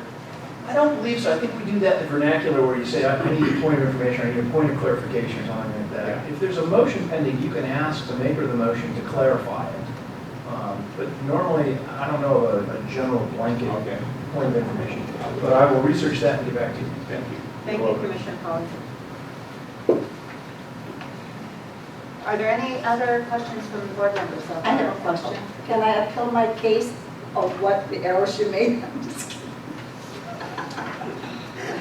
Of the point of order, no, that's okay. I'm just, Yes. Your It's time absolutely- frame for that has to occur before the how many next days? action Or the occurs. next, Yeah. that's the question. Right, you could ask for a Next- reconsideration, but all that opportunity now has been. Yeah, that's what I meant. Demonstrate. And there's a time frame for that. Okay. Okay, that answers my question. I'm good. I'm glad to hear that. Okay, do I have a consent agenda? Somebody for a motion on a consent agenda? So moved. Second, I have a question too. Okay, Commissioner Pollard. Okay, it's just that I think that the listing of commissioners should be in strict alphabetical order after the officers. So in this case, on these minutes that came forth today, Jen Carter, a new commissioner, her name should be above mine, and that would be in alphabetical order. And at the present time, her name follows mine for some reason. You see what I'm saying? Yes, we will let our secretary. I believe it's in your bylaws that seniority, Yeah, it's in the measured by Yeah. seniority or. It's not by alphabetical order. It's Is it not- by seniority or is that the only option? It has to be by seniority? It's listed after officers, they're to be listed by seniority. That's in our bylaws. Okay, thank you. Okay. May we vote? Hmm? May we vote? Yes, all those in favor say aye. Aye. Opposed, hearing none, we move on. Okay, approval, I don't even know where we were. Finance Committee, Commissioner Spikers. Thank you. Great month. So you've got the comments, I believe, from May. And we did have a very good one. We had some 4 months and they were, February was a 4 month as we were shut down for 8.5 days. So, and that kind of precipitated a bad month for March. So we're right on track again. Had good numbers all around. Very interesting if you look at, the average daily census, emergency, outpatient rehab, clinics, imaging are all up. So average daily census is getting just about to budget, and I suspect after July, hopefully it'll probably be at or above. So things are looking up. And I asked for some really detailed information from our staff, and we got some really great ideas, and there's some new service lines that are going to be implemented.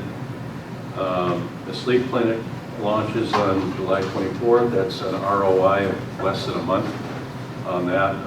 There's a reference lab, and I've talked to people that deal with PACMed or PACLab and what's the other one?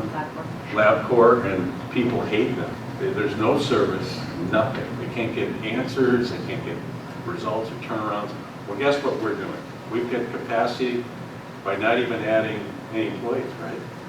To do the sampling and testing and have better service, and you turn around and can actually make money doing it.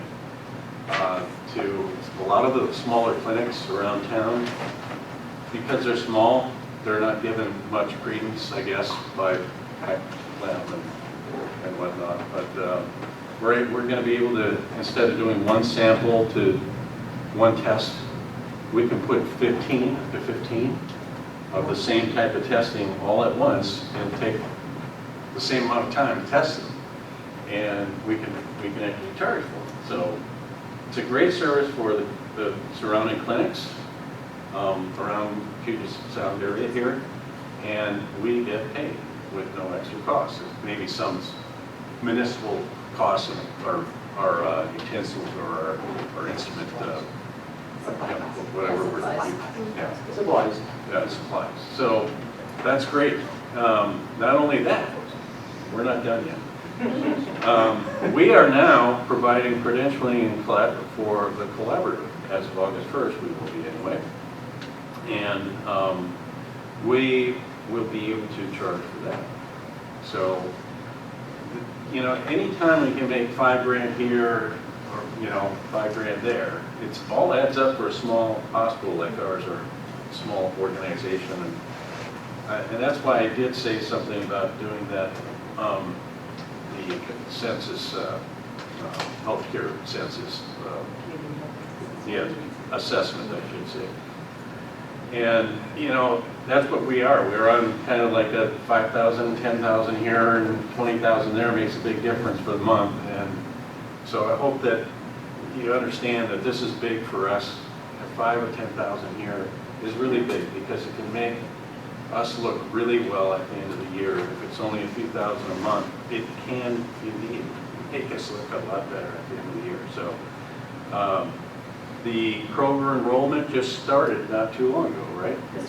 Yeah. So that's a biggie because that's the QFC, Fred Meyer, and those are the ones that we get reimbursed for costs yeah. So we're going to start getting some more money from that. Go ahead. What is the collaborative, what is the primary source verification? I just don't know what that means. The collaborative, our rural health collaborative, there's about 18 hospitals that we Okay. have, and we share services, supplies, orders, insurance, all kinds of things to get our costs. Cheap cost. I see. Bigger bulk, Okay. get a Thank you. better deal. Right. Thank you. So, and then I did ask for, well, what's the deal? We need some expense reduction. Because, you know, we haven't had that census, right? So we're working on it, and Karen will be working on it, I'm sure, very quickly. And so I think by the end of the year, I really think that we will end up being in a much better position, but I was hoping we'd do it quicker and quicker so that we're not low-hanging fruit when we're doing this definitive agreement. And unfortunately, right now, it may not look good, but I think at the end of the year, we'll come out okay. And I would ask staff to look again at benchmarking, accountability, and productivity benchmarking. So those are big things. It used to be where I had to actually ask about these things like every month and nag the staff about certain things. I kind of delayed. I just said, hey, you know, what's going on? And, you know, I understand we have that February and March, you know, and now it's within a couple of weeks I got a really good response, and it didn't take, you know, 6 months. So it was really good to see that the staff were reactive to getting, you know, a better perspective on our financials. So our accounts receivable, speaking of Medicare Advantage, Commissioner Polly, there is a long wait to get paid AR, on accounts AR. receivable. Yeah, and that we have large accounts receivable with respect to Medicare Advantage folks. And so our AR went up.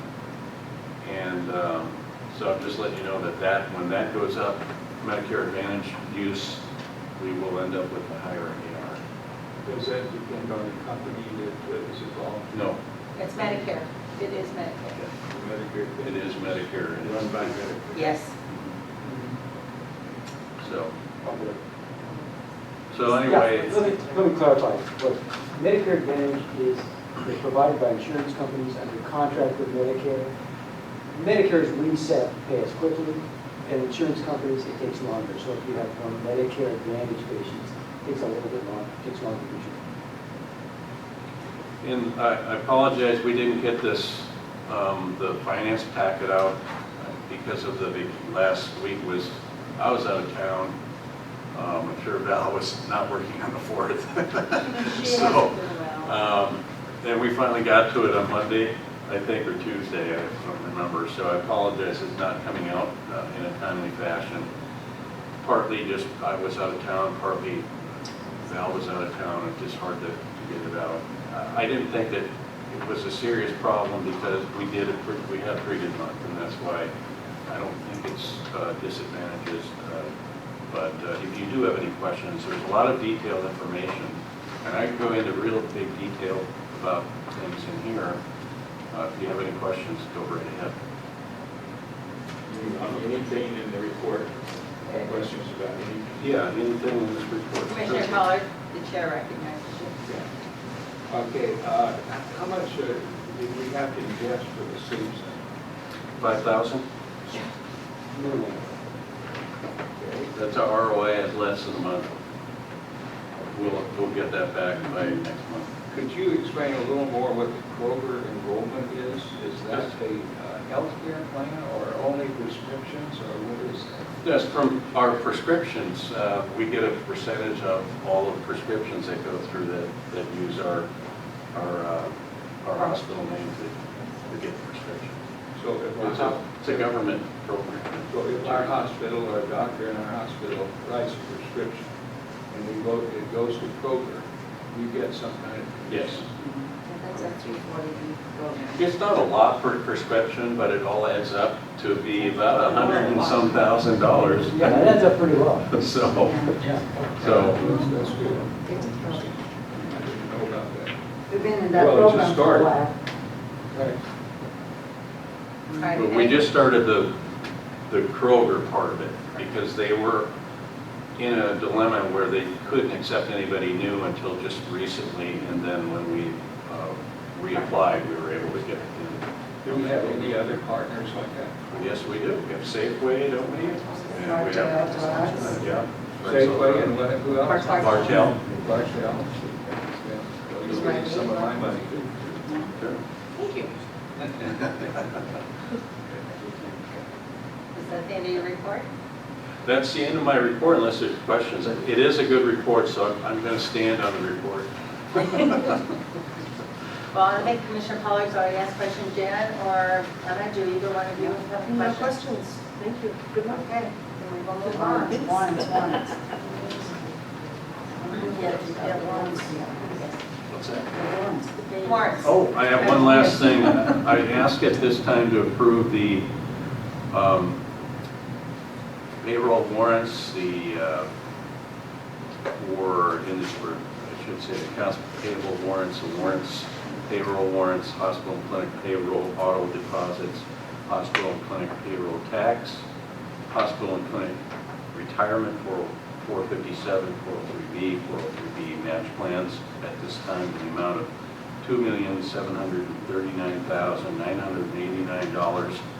$2,739,989.39. As I said, it's a motion. Do I hear a second? Do I hear a second? Second.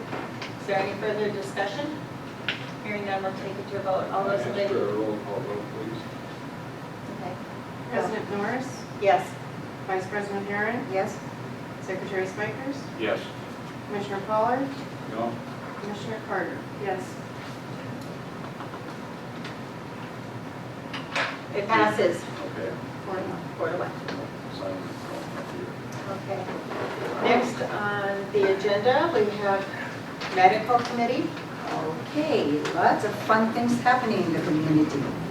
Of course, this is the community events season, and our hospital has been involved in many different events here in June and July. As the first aid events for the Relay for Life, that was June 15. HOA, the Homeowners Association, 4th of July. Red, White, and Boom, 4th of July healthcare events in Echo Glen.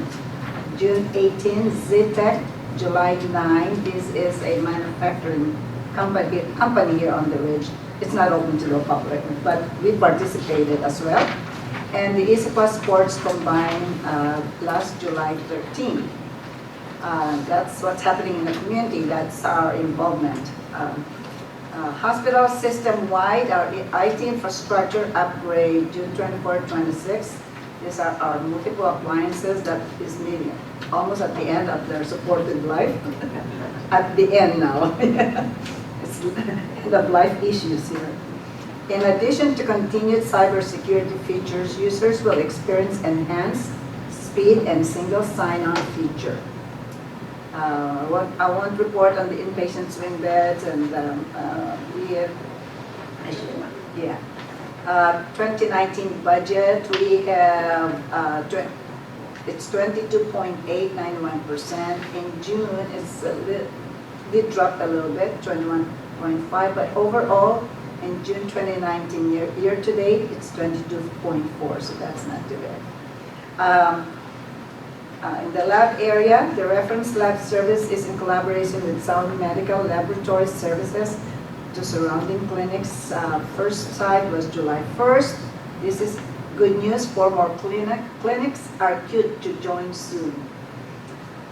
The sleep Medicare service that Commissioner Spikers alluded to, set to launch July 18. Friends of Youth, we are discontinuing our primary care services in North Bend this month due to low volumes. Behavioral health services will continue at SRMC, that's our Snoqualmie Medical Center, by the Friends of Youth Counselors. Behavioral Health Services capacity exhausted, initiating assessment of current needs to guide which specific skill sets to select for. And I believe that we're looking at for a nurse practitioner, that might be, that's just the, yeah, to be figured out. And that's my report. Thank you. You can. Will the Friends of Youth reopen when school starts again, do you know? There's no plan on that right now because the chance of really utilizing our facilities is very, or the referrals are very limited, right? We're not getting the big bang for our services. Yeah, we found that what they thought at the beginning would be a pretty significant volume just didn't turn out to be the case. And we intentionally stayed through the school year so we could observe and give it every opportunity. And it just didn't happen. And there's actually some technical reasons within the insurance payer world why there were some barriers there, and I'd be happy to get into those in more detail. Just so it doesn't have too much time here. But we really felt like that we gave it a great shot. But they have had a great impact, with us, like having them getting their space in our region. So we're happy to support that continuing. Great community service. Thank you, Commissioner. Are there any other questions for Commissioner Commissioner Pollard? I have several questions regarding the sleep lab. And I recently found out that we invested $5,000, as I understand it, approximately. Yeah, okay. Other sleep labs in the area include overlay. No, they don't. Since when? Never did. Well, I have information about the sleep lab. 10 or 12 years ago. Okay, well, I'll send you some. Excuse me, one person at a time, please. Commissioner Could we Pollard. have a relaxation of the rules to have informal discussion? You can't have everybody talking at once. You were talking, David was talking, and Emma was talking. If you want to finish, you can finish right now, or talk. Well, at any rate, if you go on the website, you'll find Overlake does have its sleep lab. Is that not correct? It's not. Okay, well, I'll send you some information that I have, and you can help me correct that. Can I correct that? Yes. I think what you're seeing is Overlake Internal Medicine, that they have a sleep lab, and that is a private practice group. And they go by the name of OIMA. They're who has the sleep lab, and it has the Overlake name in it because of their group's name, Overlake Internal Medicine, but it is not the hospital. It's not the hospital. Right. And you, looking at the website, you would not know that. I just wondered if we consulted, since we were talking about some kind of relationship with Overlake, if we talked to this group, because, for example, Swedish used to have a sleep lab, and they closed it down because of lack of participation. Right now they have one full-time and one part-time excellent sleep doctors. They're really excellent. But they don't have a lab there, and they don't have labs at their other hospitals with the exception of 3, Redmond, and I can't remember the other 2. But, of course, in Seattle, they have one, and Redmond and one other. But they closed down their sleep labs because of lack of interest and lack of participation. And I just wondered, did we do a study about the needs as well as the cost of adding a sleep lab?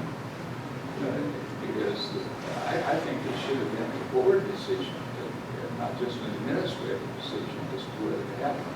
That's my opinion. Any other comments? Well, I think when we say it's a board decision, I see it as more operational, that they decide, the executive officers of the hospital decides how to operate this. They can relay the information to us and we can talk about, discuss about it. As far as us getting involved, the commission, that is operational matter. Yes, John. I think it's a policy matter. Excuse me, Commissioner. Pollard? May I be recognized? No, you may All not. right. Jen had started to Oh, speak. Jen, go ahead. Excuse me.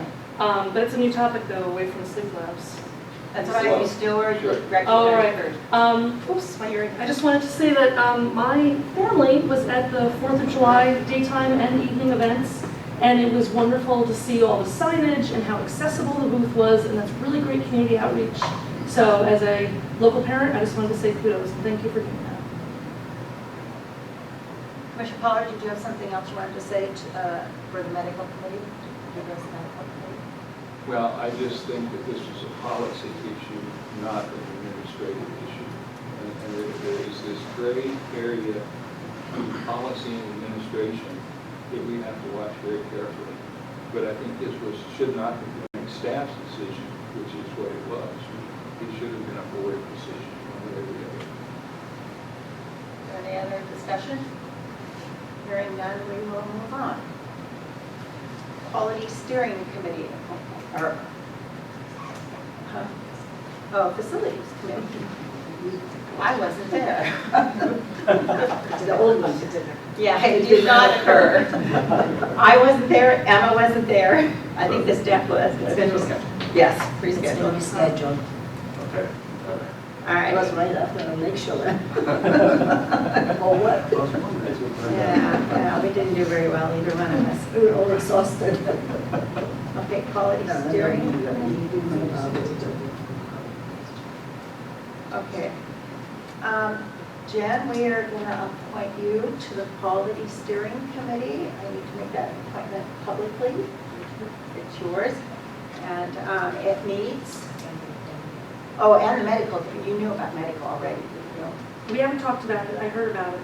But, Okay, yeah, I'd like to talk offline about the time commitment for medical committee, just want to make sure it works. that I can, yeah, that I can do honor to the position. But All right, why don't we, you have no choice. You have an option, you have to join, you're appointed.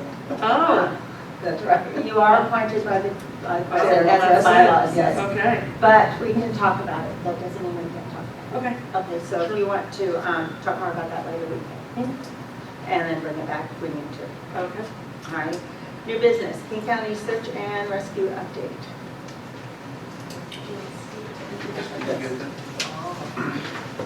And we have Jennifer Brent, I hope I didn't butcher your last name. She's the president of King County Search and Rescue, and wants to update us on what's going on there and how the site works. Could you say your name again for us? Sure, Jennifer Brennis. Hi, It's Jennifer. NDS. Hi, nice to meet you all. I've heard so much about you guys. I took over from my predecessor in January. Glenn and I have worked on the executive board of the association for probably 6 or 7 years. So there was pretty fluid turnover between you and I, which is really great. I had a nice meeting with Stephen Scott, I guess it feels like a month ago. Probably, yeah. It has been incredibly busy for us this season. It's been incredibly busy. But I shared with Stephen Scott what this site across the street did for us this February when we had the major snow events. Keep in mind, we never had a site before that. We had our search gear and apparatus and volunteers spread out all over the county from Everett Bothell to all the way down to Renton and Maple Valley and south of there. And so when the snow event happened, which was predominantly on this site anyway, that facility became sort of a secondary satellite EOC center, believe it or not. So we had volunteers at the EOC center that were communicating directly with our volunteers here. We took our command rig, one of the big trucks you see out there, and we popped up the antenna, and we became a secondary communications satellite for the EOC. And then our volunteers spent the first initial days of the snow event, the snow came, and then it came, and then it became more. So the first initial couple days, our volunteers were transporting critical staff. So our 4x4 and quads and snowmobiles and rigs were transporting 911 operators and nurses and doctors to hospitals from their residences. emergency command staff to the emergency command center or shelter operators to the shelter so they could get up and running. So we made it, I believe, 35, well, I'm going to just read it because it was February. It was a whole long time ago. So it was 8 hospital nurse transports, 35 emergency command center staff transports, 77 911 staff transports, 10 winter shelter staff transports. We had a PICU nurse from Mary Bridge Hospital that we had to do an urgent transport. We had Snoqualmie General transports, and Good Samaritan, and then we also did the Snoqualmie Valley Shelter service. So that was in the initial days. Then as it stopped snowing, it became evident that Eastside Fire and Rescue was having a difficult time getting the final mile to their call-outs. And so we were then able to transition into a response with Eastside Fire where we partnered at the fire stations in Carnation, Duval, May Valley, Maple Valley, and there was a 5th one in the Highlands here. We went out with the fire apparatus and helped transport them the final mile. They had a couple of fatalities of heart attack and a few others that it took them 45 minutes to get to the person, and unfortunately they passed. I believe they had a structure fire that they just couldn't get to. So they realized pretty quickly that they were over their ski tips, literally and figuratively. And so we were really able to partner with them. And then as the bigger roads got cleared, then it was the final 100 yards in those final days. And at that point, I'm sure you all experienced then that the National Guard kind of came in at some point. And where we became helpful at that point, the National Guard focused on food, getting food to people and firewood, and if they had no power, helping them get warm. Where we started helping is transporting medications to critical patients, and we had one person who was on dialysis that we, believe it or not, we had to get the sheriff's office has a snowcat, and so we had to take the snowcat in, and we tagged Dow along with us. So we took Dow out there with us and got the dialysis patient to their treatment. So, but I told Stephen got all this, and they're like, they should hear this. That all happened from this side. And the only reason we could respond that way was because all our gear was in one place, and our volunteers had a central place to hunker down. They slept out there for a few days just because we were a 24-hour mission for that period. So I just want to come and say thank you, because we really felt good about being able to do that in the community. I think it is awesome that you were able to do that you guys are willing to go out, that anybody's willing to go out in that kind of weather and do that kind of stuff. Yeah. And I used to work at Harborview's ER, and people like you are what we depend on at times like this. So I am really grateful, and it's good to hear what you had to share. Yeah. Does anybody have any other comments? Mr. Holland? I just wonder how you relate to first responders or fire departments, because a lot of the things you describe also are done by the fire department. Yeah, it's a great question. So we deploy under the sheriff's office, a completely different command structure than the fire. They're under KCEMS. We are under the sheriff's office. However, we abide by KCEMS policy when it comes to first aid and safety related stuff. And so it requires that our sheriff's coordinator, our SAR coordinator, be pretty intertwined with the fire chiefs and the KCEMS staff, and they are. So periodically I also meet with because I'm a volunteer, and so, the sheriff's office leads the point on that, but on occasion I will meet with the fire chiefs also and make sure that we're collaborating with them. It's really no different than what we experience on a typical SAR call out on Mount Si or Cougar Mountain, Tiger Mountain. Sometimes they will get called out too, which is fine with us.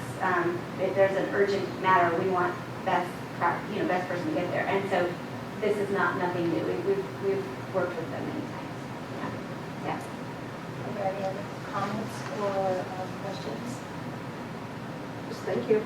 Thank you guys. Thank you. I mean, our volunteers are invigorated and excited, and the sort of the camaraderie around a place is pretty huge. I think you guys can all understand, this is a building, and you come here and you can. Home, it's a home. That's really what that's becoming, and so it's incredible, super incredible.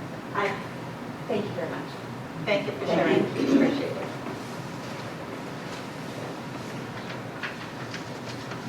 It's time for public comment. Do I see or hear anybody that has public comment? I think I do.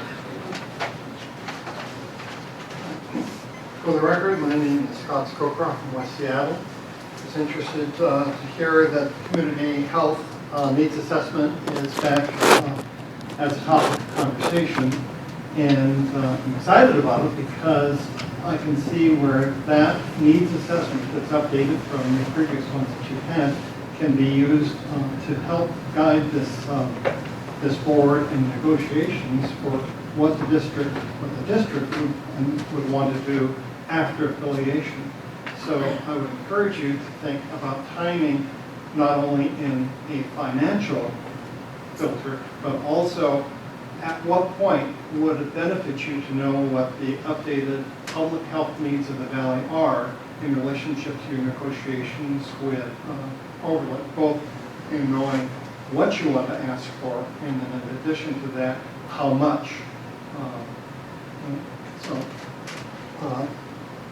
Changing the topic entirely, I'm also observing today, I'm not exactly sure how important the order of commissioner names on a piece of paper is. It just kind of confuses me.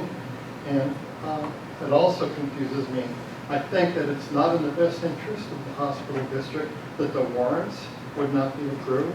I would like to, that just seems to me to be something that would be patently wrong in terms of being a representative of wanting what's best for the district. So that also confuses me as well. Thank you. Thank you very much.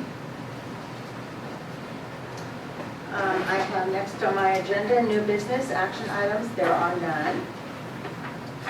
And we now are at the point where we have the good of the order, commissioner comment. Each commissioner shall have one comment period limited to 3 minutes. So, Anna, would you like to start? I have no comments. All right, thank you. I'm fine. Jen?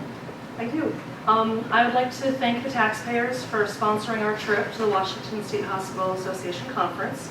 It was very informative. There was an emphasis on compassion and quality.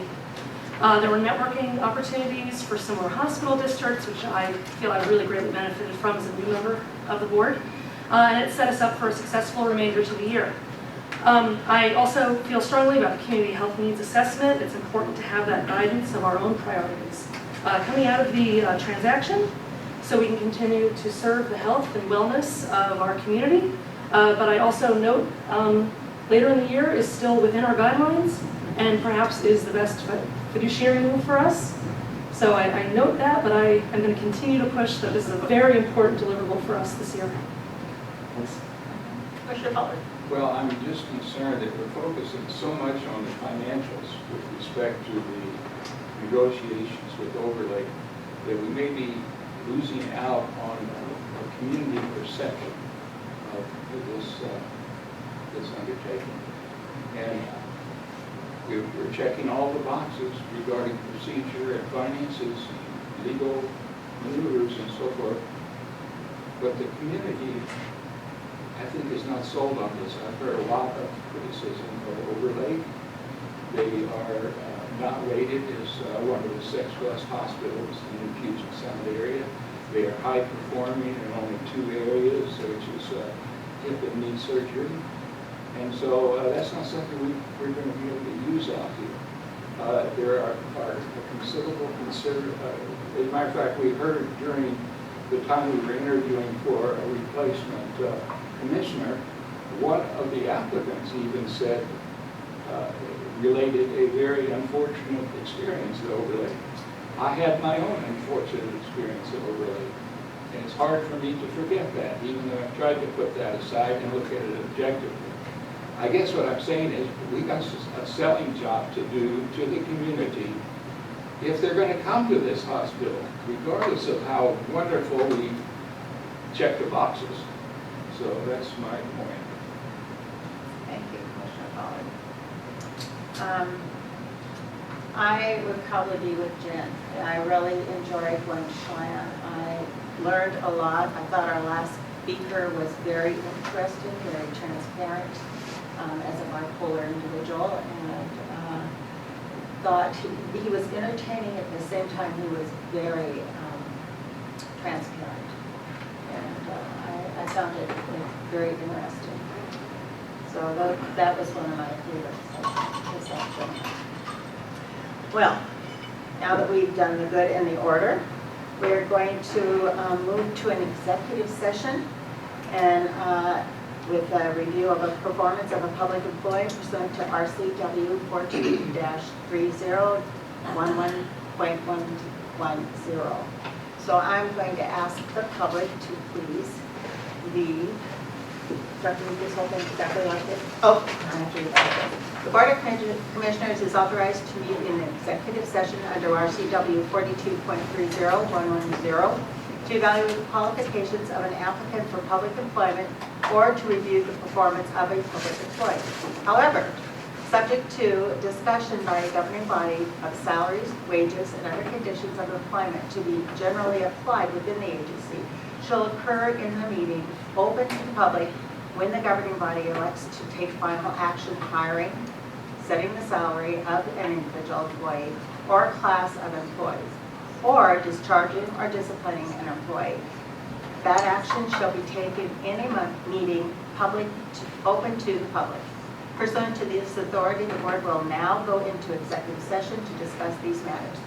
It is anticipated that the executive session will conclude in approximately 45 minutes with no final action having been taken. So I would ask that the public now leave, please.